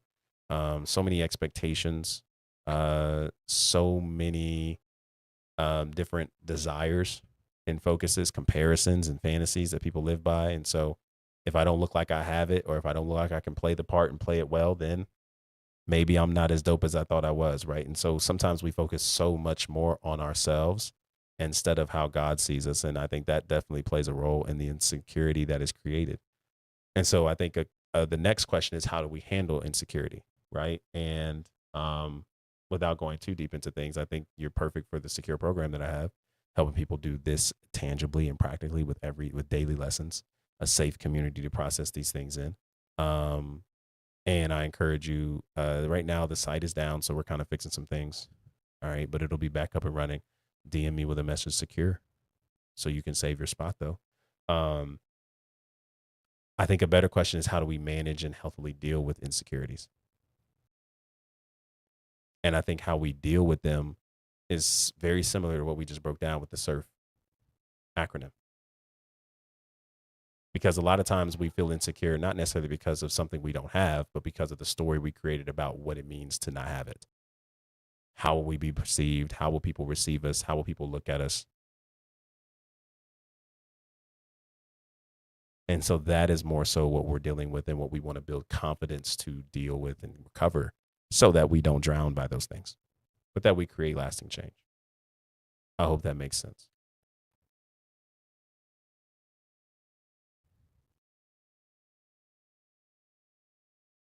And yeah, crucifixion, we answered that. We are exclusive 6 months, but she don't want to be official on a label. Should I end it? Here's the thing with anybody who is listening to this, and if you're still in the chat, just scrolling up for the last few questions. I think it's important that, number one, are you enjoying the relationship and are you having fun? I think that's the first question. I'm not in the business of trying to tell somebody the timeline and timetable of when you should be married and when things should be official, because what works for one may not work for another. That's something we have to be honest about. Y'all, I think I have been around relationships enough in my life to realize that there are some things that, if you are not careful, there are some things that people will say loudly and mean well in that will literally ruin the relationship you have. That's a good thing, because it will ruin a good thing that is the relationship you currently have, all because of these standards we're trying to live up to based on what other people are saying. Even though there's no label on the relationship, are you fully present and are you enjoying the connection? If there's a part of you that wants more and this person is unwilling to give that right now, that's a different conversation. We make a decision that's aligned in our values, what we're looking for, and what we're being intentional of. But if you are finding yourself enjoying the connection as it is, you guys are getting to know each other, all the things. I don't know what entails this in this relationship and all the things, but I think it's something to be curious about. Why end it? If you're having a fun, if you're enjoying yourself and it's a beneficial relationship and something that's productive, why end it? Just like I was telling somebody earlier in the chat, listen, I know that there are so many people who will tell you if he's a healed man and he knows what he wants, he'll marry you in a year. Sis, bro, you got to let that go. I have been around too many people who have been dating for X amount of years, 5 years, 6 years, and got married. And guess what? Those 5 and 6 years were necessary, because those 5 and 6 years worked out some things in both of those people that allowed marriage not just to become a destination, but become something that they're able to thrive through and live with and build on and cultivate moving forward. Marriage stopped becoming just a place to arrive to so we can change our bios, post the cute Instagram photos, and go viral for another proposal, to have the little video that says, I think I'm getting proposed to today, and to have the trips and the honeymoon and all the things, because that is only for a moment. Those 5 to 6 years that these people were dating and were together, it's what built capacity for the marriage they're in now. And it's literally the difference between them being married for 2 years and divorced and married for a lifetime. I've seen it. Beautiful thing. This is why I'm not a fan of telling you, yo, if they're dating 6 months and there's no, I don't agree with that. I think the more important question we need to ask is, are you enjoying yourself? Is this a relationship that you see yourself continuing to cultivate? Are you present in it? Now, we can have conversations on what is being accessed. That's a different thing. If we're talking about being in a connection and we're, exclusive for 6 months, and we're having sex, but there's no label, that's a different conversation. I think you should close your legs immediately. Because the last thing, and I'm not saying I don't know who this is, girl or guy, so I'm not, but you get it. Like we should put that away. Because like we're giving too much access to labels and stages of relationships that's not even here. Why would we do that? And there's plethora of reasons why we would do that. We want to be curious about that so we can deal with that at an identity level. But remember, with every stage and setup of a relationship, we can only go so far. If you're not my wife, I'm not going to literally treat you with wifely expectations. And here's a beautiful thing about this. When we are dating and we're courting somebody who's in alignment, scripture doesn't say that she becomes a wife when you put a ring on it. She's already wifey material when you found her.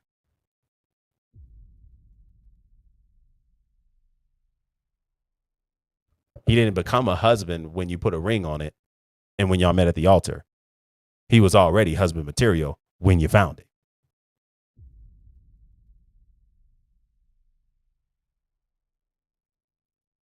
So I'm not one to tell you if you should or shouldn't end it. I think there's more questions to be asked and answered. And I think that's how we should navigate these things. Because there's some of us who will come to these social media platforms and look for answers from people, and we'll get them. And man, we'll make some rash decisions that we later regret because I listened to this person who told me I should end it because we weren't official in 6 months. I hope that made sense.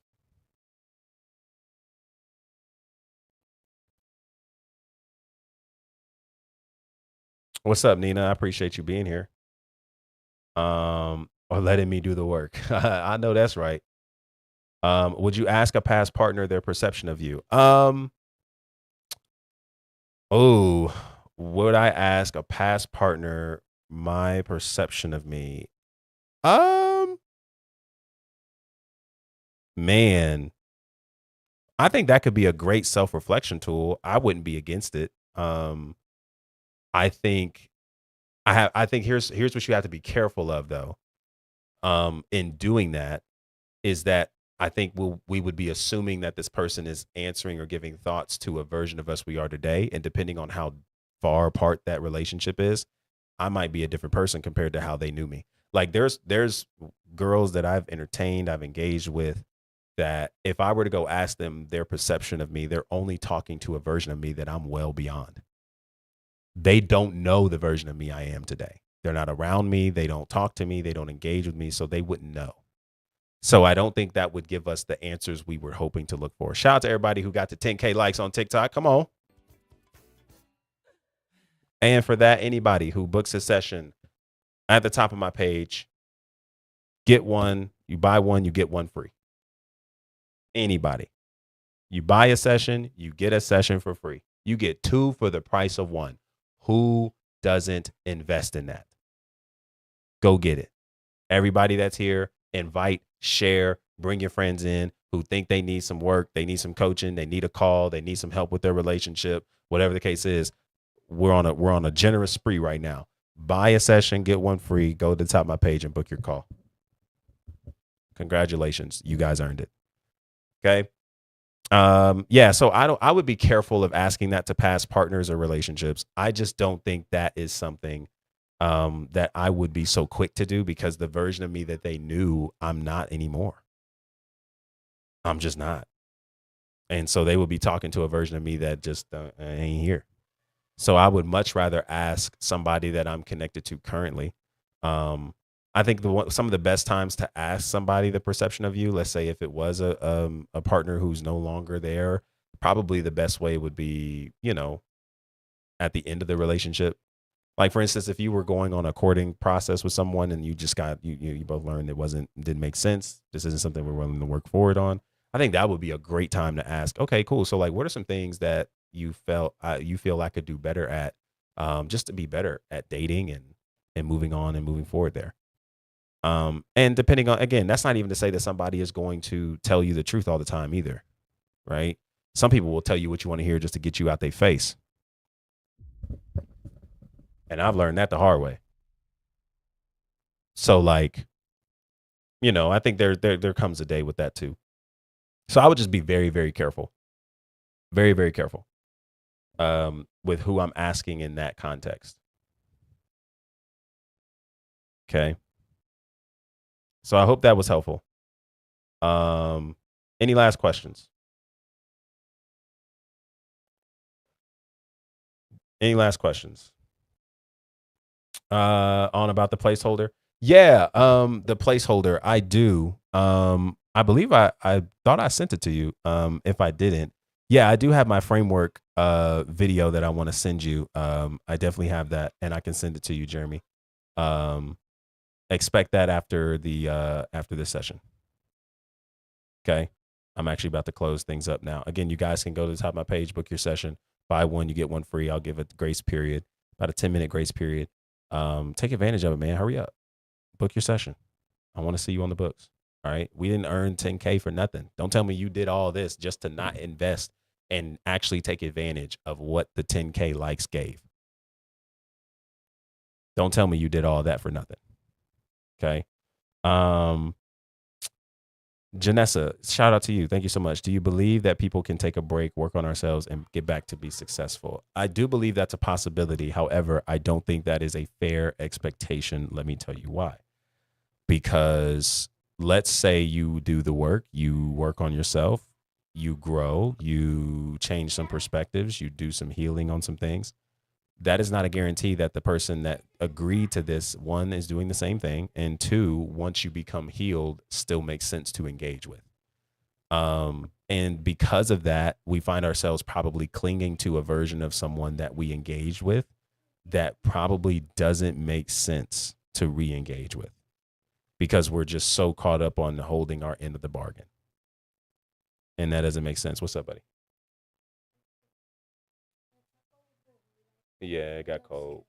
Oh, thank you. Yeah, it got cold. I got to come down and warm it up. I'll be down there in a minute. And so yeah, I do believe that can happen, but I think it's an exception to the rule, and we have to be careful with that. Because I don't want you to cling to, let's say this is a real life situation, or maybe you're referring to someone you know. I don't want us to cling to like, oh yeah, so the whole purpose of me doing these things, separating, working on ourselves, is so that we do get back together. Because you could do the work and that doesn't make sense. Yes, Janessa, yes, you got it. You got it. One of the things that I've always told people, I've told clients, I've told people in my friend group, from previous people that I've engaged with, and they're like, man, would you ever entertain that again if it came back your way? Would you ever re-engage with that if that was something that became available? And my honest answer has always, from the time of that transition and things, I'd say, I don't know. I don't know, because the version of me that I am today is a lot different than the version of me they last met. And I don't know who they are. I don't know who they are. So we would have to reintroduce this entire process and say, man, I'm going to reintroduce this as like, hey, we're meeting again for the first time. I'm going to reintroduce this. I'm not going to try to reconnect anything from the past. Not that it didn't happen. We don't have to act like it didn't happen, but I'm a different version. I'm a different person now. So there's some other things I'm looking for that might be a lot different than what I was looking for that led me to you the first time. And so, yeah, we got to retreat this as if, hey, we're reintroducing ourselves to a different stage and space of the relationship, and let's make the most of it. And let's just be honest and open to see where it goes. And I don't need it to go any place for me to feel validated for the work I've done. One of the greatest reasons why change in and of itself is authentic is because you did it for the right reasons. You changed because it was the right thing to do. Shout out to Robin in the building, booked her session. Come on, man. And she gets another one free. Y'all need to be like Robin and go ahead and get your 2 for the price of 1. Come on. Come on. Book your session and get 2 for the price of 1. I got a grace period on it when I close this live. I'll extend it to 30 minutes. Let's just do it like that. I'll extend it 30 minutes. How do you book? Go to the top of my page. All right. Go to my TikTok link my TikTok page. At the bottom, you'll see a link tree. Click that link. And then the first section of that link tree is book one-on-one call. You book your session and you get another free because we achieved the 10K goal. Come on. You get 2 for the price of 1. Who is not invested in this? I would book for me. I would book with me. I would. God knows I would. Matter of fact, I wish I had this. I wish I had this level of stuff for some of the things that I went through. And there was a period in time where I did, and I took advantage of that. That's why I'm giving it to y'all, because it makes a difference. Go to the top of my page. Go to my homepage. You'll see a link at the bottom. That's a link tree in the bio section. Click that first section. Book one-on-one call. You buy one, you get two free.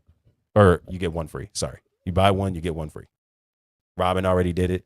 Join her. Come on. So yeah, I just think I don't know. I don't know. Thank you so much, Robin. I appreciate that. Y'all listen to her, and we had our conversations. Y'all, hey, what good is it for me to talk about me? It's better when I got witnesses. I appreciate it. You know the deal. So like, yeah, I just think it's important to be honest. Where are we?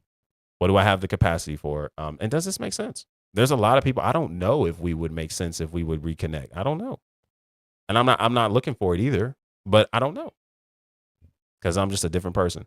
So I got to treat this as something that's new. And I think that is the safest route to go. And oftentimes that's why, you'll hear terminology spinning the block. Spinning the block don't really work like everybody may think it does. Spinning the block don't work like that because we're not both healing. I do all this healing work just to come right back around to you and you in the same spot I last left you. And I'm not talking being in the same spot physically and financially. I'm talking about being in the same spot mentally, emotionally, and spiritually. If there's one thing y'all got to recognize is mental, emotional, and spiritual alignment allows the physical and financial to fall into place. If we get that together, man, listen, the physical and financial will come together. That's why I tell, and this, y'all, I gotta tell y'all this, especially to the ladies in the room. I was thinking about this the other day, and this was a message that I think Priscilla Schreier shared on her recent podcast with her son. She has a podcast with them two together. If you guys are unfamiliar, pretty good stuff. She said something that I thought was so amazing that I actually agree with. If I was, let's just hypothetically, like if I was a woman in 2026 looking to date, okay?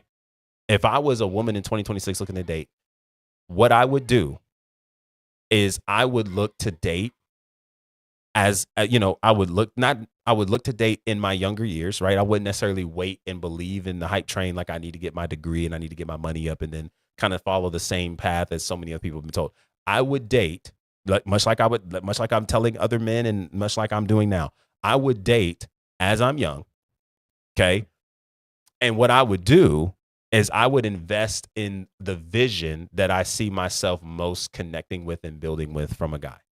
I don't need him to have everything together. I don't need him to have all the answers. I don't need him to have all this money, all this wealth, all the things right now, because what's better is is investing into a vision that's going to give us that and more.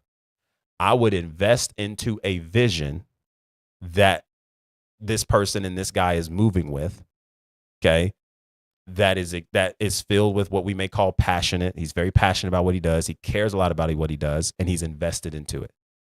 And there is a vision and a plan and a direction in that. Y'all, I'm telling you, instead of falling for what you can get now, you would be better off investing into what you can create and cultivate in later years.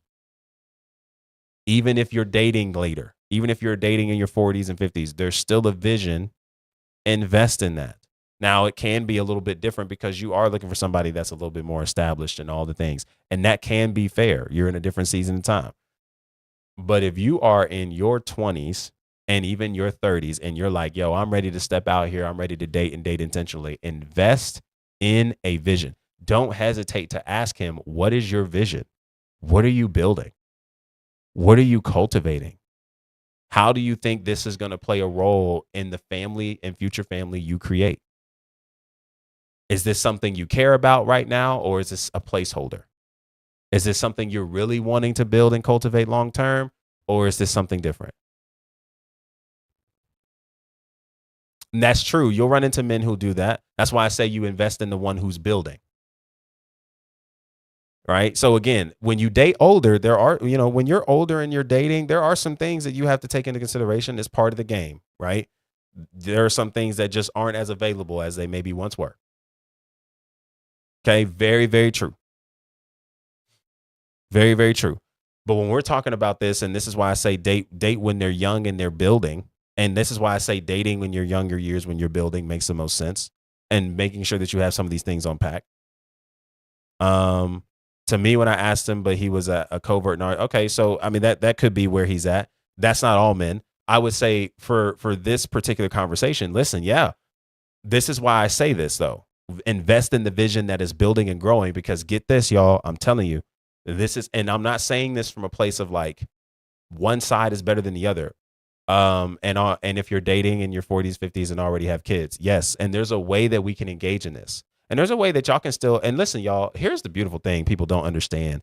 People, again, I'll use this terminology. Men don't typically hit their prime until they're about like 35, 36. And when I say prime, they mean like they're really flowing in business and they're just business is booming and picking up for their lives and they got a lot of different stability in their life. 30, 34, 35 is really that age range where they start hitting their prime. Y'all, there are so many people who have decided to start their life over in their 40s and 50s. And it is still a beautiful thing to witness. And the vision that was still being built, cultivated, and a life that was still being able to be created that they enjoy with the person that they're spending their time with. It is never too late. And that's very true, Megan, or Meg, I'm sorry. Men also look best between like 34 and 40. I feel you. I feel you. Okay. So men hit their prime in those ages. It's never too late to build and cultivate. Even if you already, had your, you 40s and 50s, you already have kids, it's still a possibility for you. It is not too late. It just takes a little bit more diligence. And we do have to be a little bit more realistic in what we're looking for, not to settle, but to find the abundance in our approach. Why I tell you to, if you're dating young and invest in the version of the person that's young and the guy that's young and building, the reason I say this is because, yes, as it does turn out, when he does get some money, he does get access to some certain things and places that he didn't have while he was building. That doesn't mean that we shouldn't invest in the guy that's building, because once he gets access, he's going to turn around. This is why you invest in the right guy who's building, because it's more about character, integrity, intentionality. That's what you're looking for in those spaces. But yes, when he starts growing in his money and in his finances, absolutely. He gets access to so many different things that he didn't have when when he was at lower places. And this is where his character and integrity and all the things do get tested to a different level. And there's a great chance that if you don't invest in him now, by the time he gets that, he ain't looking for you, sis. He's looking for somebody younger or somebody who's more willing to build. I'm not saying it's fair. And I don't say that without like with my chest all out as if like, oh yeah, then y'all need to get it. No.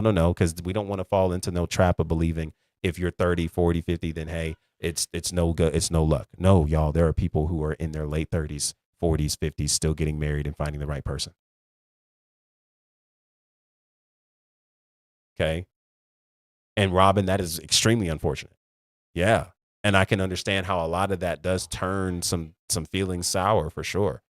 And we also have to be able to look at that situation too and say, man, so get this, him doing that is so much more a reflection of the character he doesn't have than the person you felt you weren't to keep him.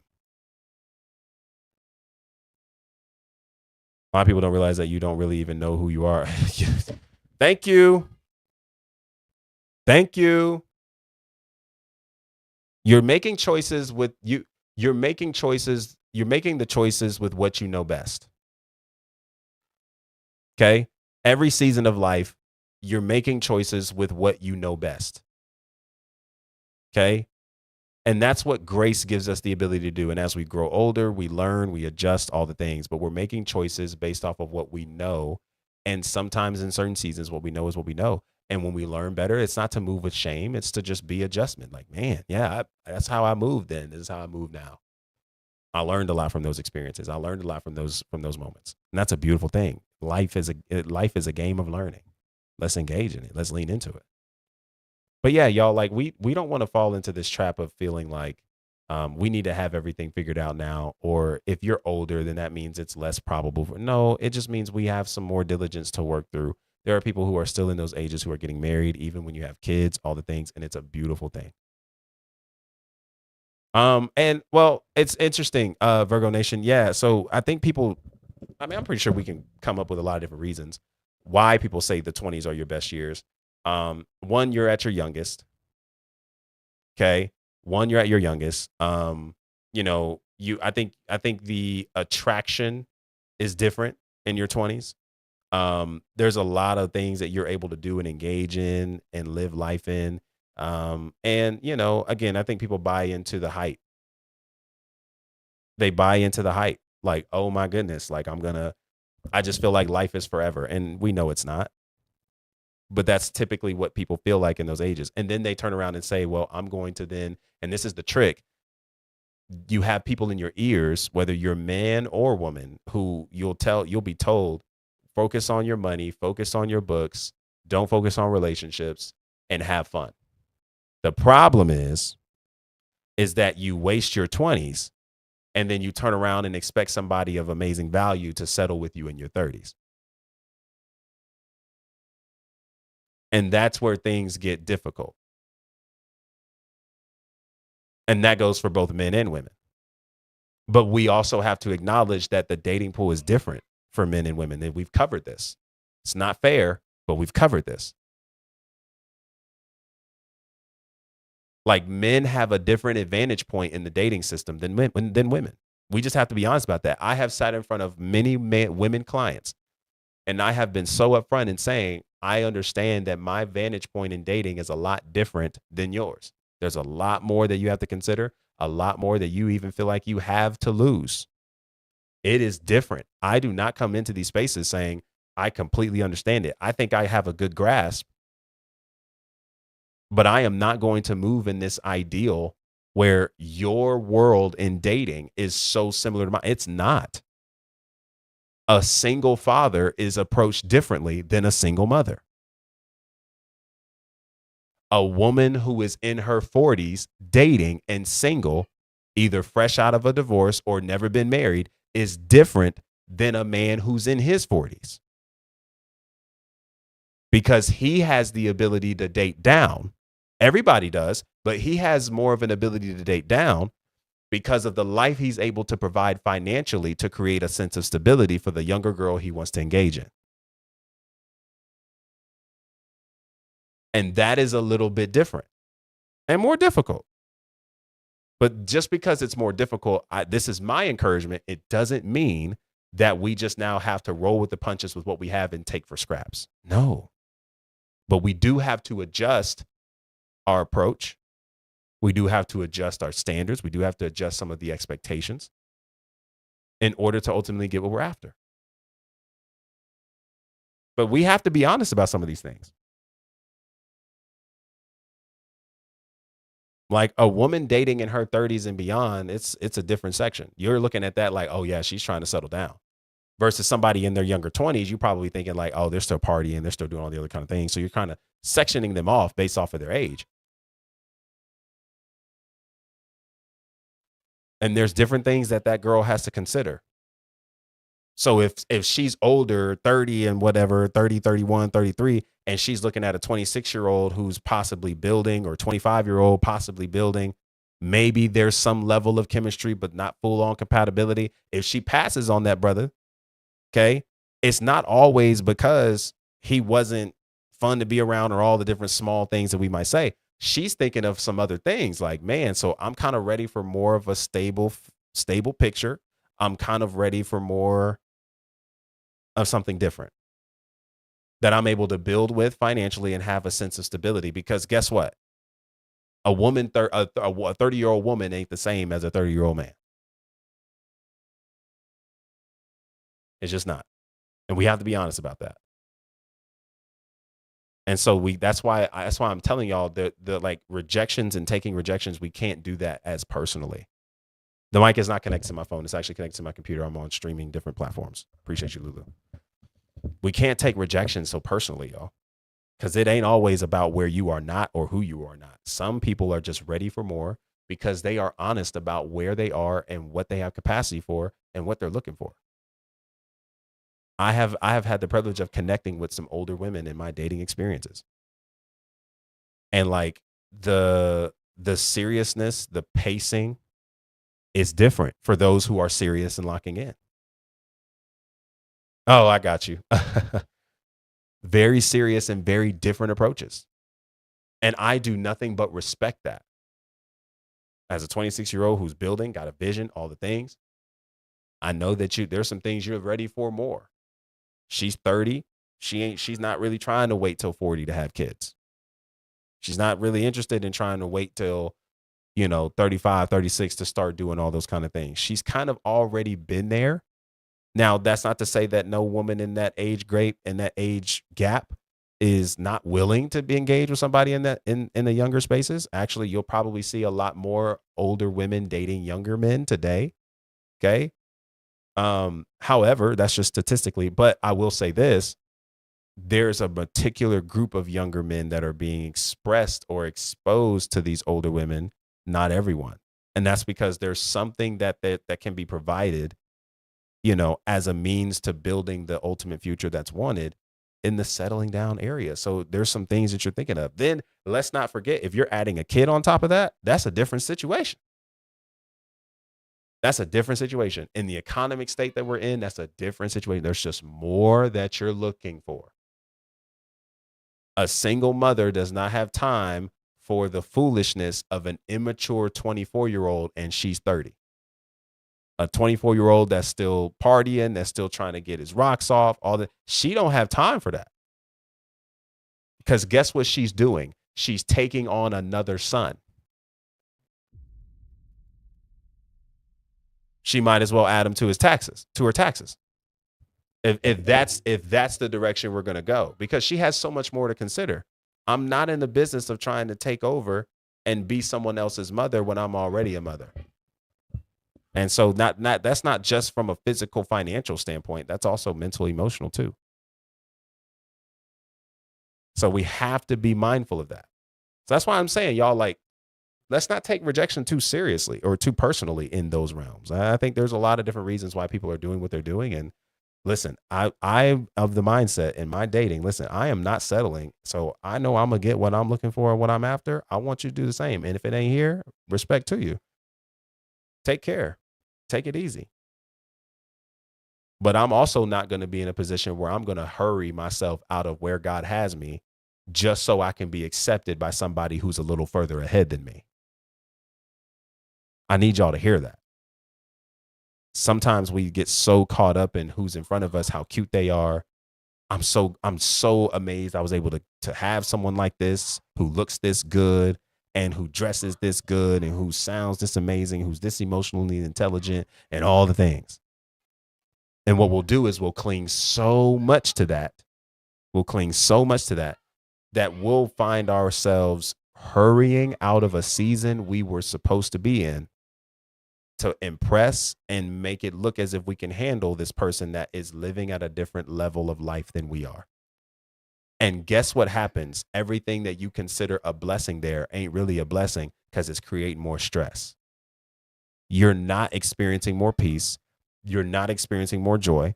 And your highlight of your day is to be reminded of how fine the person is that you're connected to. Not because it's stable, not because it's healthy, not because it's building momentum, most certainly not because it's something that you can enjoy all the way around in all dimensions. You're constantly performing, trying to keep this person in your life because you're trying to keep up with a race that you weren't supposed to run.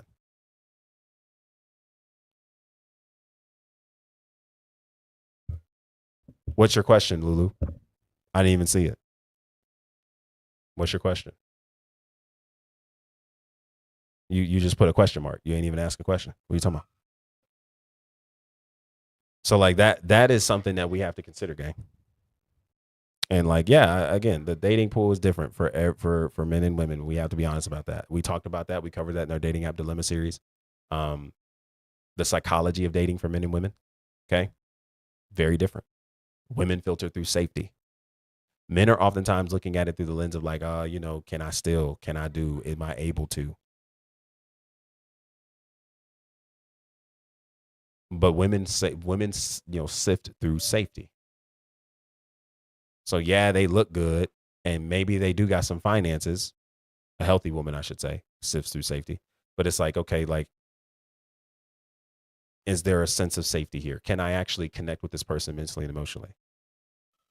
So we're not inviting people to our houses for the first date.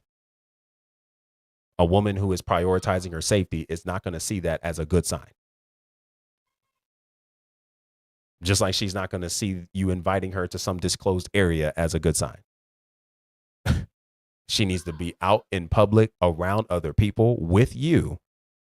Lights, cameras. Yeah, I can't see it, Lulu. I don't see it. Yeah. It may not be letting you ask the question. I don't know.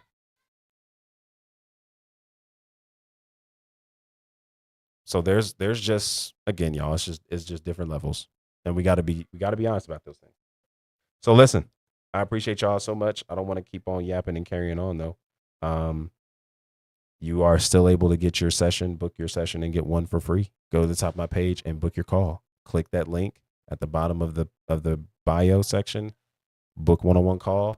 Get your session. You are one conversation away. That makes a difference between where you are and where you're trying to go, and the person you want to be, the freedom you are after, the peace you're after, the abundance you're after. Sometimes we're just one conversation away. Okay. Somebody already took advantage of it. Why not you?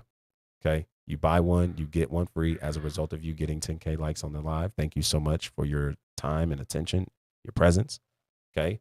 Book that call, give you a 30-minute grace period once we sign off of here. So you got till, I'll make it till about like 4:30 Central Time. All right. 4:30 Central Time. So that's 3:30 or maybe 5:30 Eastern Time. And then you guys measure it out from there. All right. So I'm excited. I appreciate you guys a ton for this conversation, for this live. I hope you got a lot out of it. Drop a one in the chat if this was helpful. I'm so excited to be connecting with you guys, getting you guys on the books. Be sure to do a couple things. One, pay attention to the content, new content dropping. I have a new video that just dropped that can be helpful, not just for couples, but for those of you who are single too.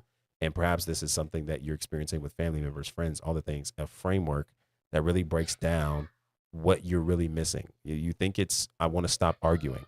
That's the goal, but that's the wrong goal, because it's not about stopping argument. But there is a word we're actually after that we think is going to happen by way of no longer arguing. And that's what we're after, that we can create without trying to rid of all conflict, but learning how to manage it healthily. Be sure to go watch that video that literally just dropped maybe about 20 minutes ago, or maybe 54 minutes ago. It might be at around 3 p.m. Okay, so be sure to go check that out. It's over on my YouTube. All handles are the same. Coach Sean Walker. Okay. Be sure to, if you guys are interested in frameworks that I have breaking down, breakups, rejections, all the things that you're going to need to know in order to actually experience the freeing relationships you're after, the secure relationships you're after, be sure to drop a comment on some of my recent videos. I have keywords that are there that'll let me know which one you want. Would you be willing to post reflection questions on your TikTok from the hot topics from the live? That's a great question, Bree, and I would be willing. I guess my question is, would y'all participate? Would you participate, Bree? Would you answer the questions? If it was like a ask me anything, and then, you know, maybe there was a post there, question of the day or reflection question from the lot, would you watch the stories and answer? That's probably where they would go. I guess that's kind of the question. And you know, I definitely don't mind doing that. But I definitely want to invest in what you guys are going to participate in, because time is valuable for sure. Yes, and journal about it. Okay, so reflection questions on hot topics from live. All right, and then post to story. So maybe I do one a day. Be a good point. I'll do one a day. We'll see how that goes. All right, so stay tuned. And I can have one up as soon as tonight. Let that be the start. Okay. And if you guys want even more deeper work like that, reflection questions, all the things, I need y'all to get involved in my secure program.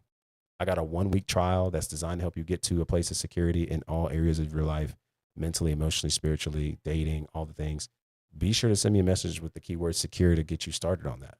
All right. The app is currently down. So again, I will be able to pick back up on this in a couple days, maybe sooner. And so it's still in the works, just kind of getting some stuff caught up and together.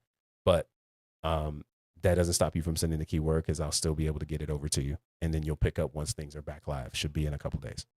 Okay. If you didn't know, your boy does have his own app. So there's that. Okay. But be sure to do that because that stuff is real and that stuff is very helpful. And many people have gotten a lot of results from those things. Okay. So I'm done ranting. Check out new content, subscribe, follow, like, all the things. Thank y'all so much for being a part of another episode and show of the Secure Show, where we are here building healthier, happier, and whole relationships with ourselves, God, and others while building security that lasts beyond marriage. I'm excited for us to continue this conversation and pick back up tomorrow. And until then, be easy and be breezy, my friends. Peace. Don't forget to book your session. Book your session. You got a 30-minute grace period. You book one, you get one free. Okay? Now, peace.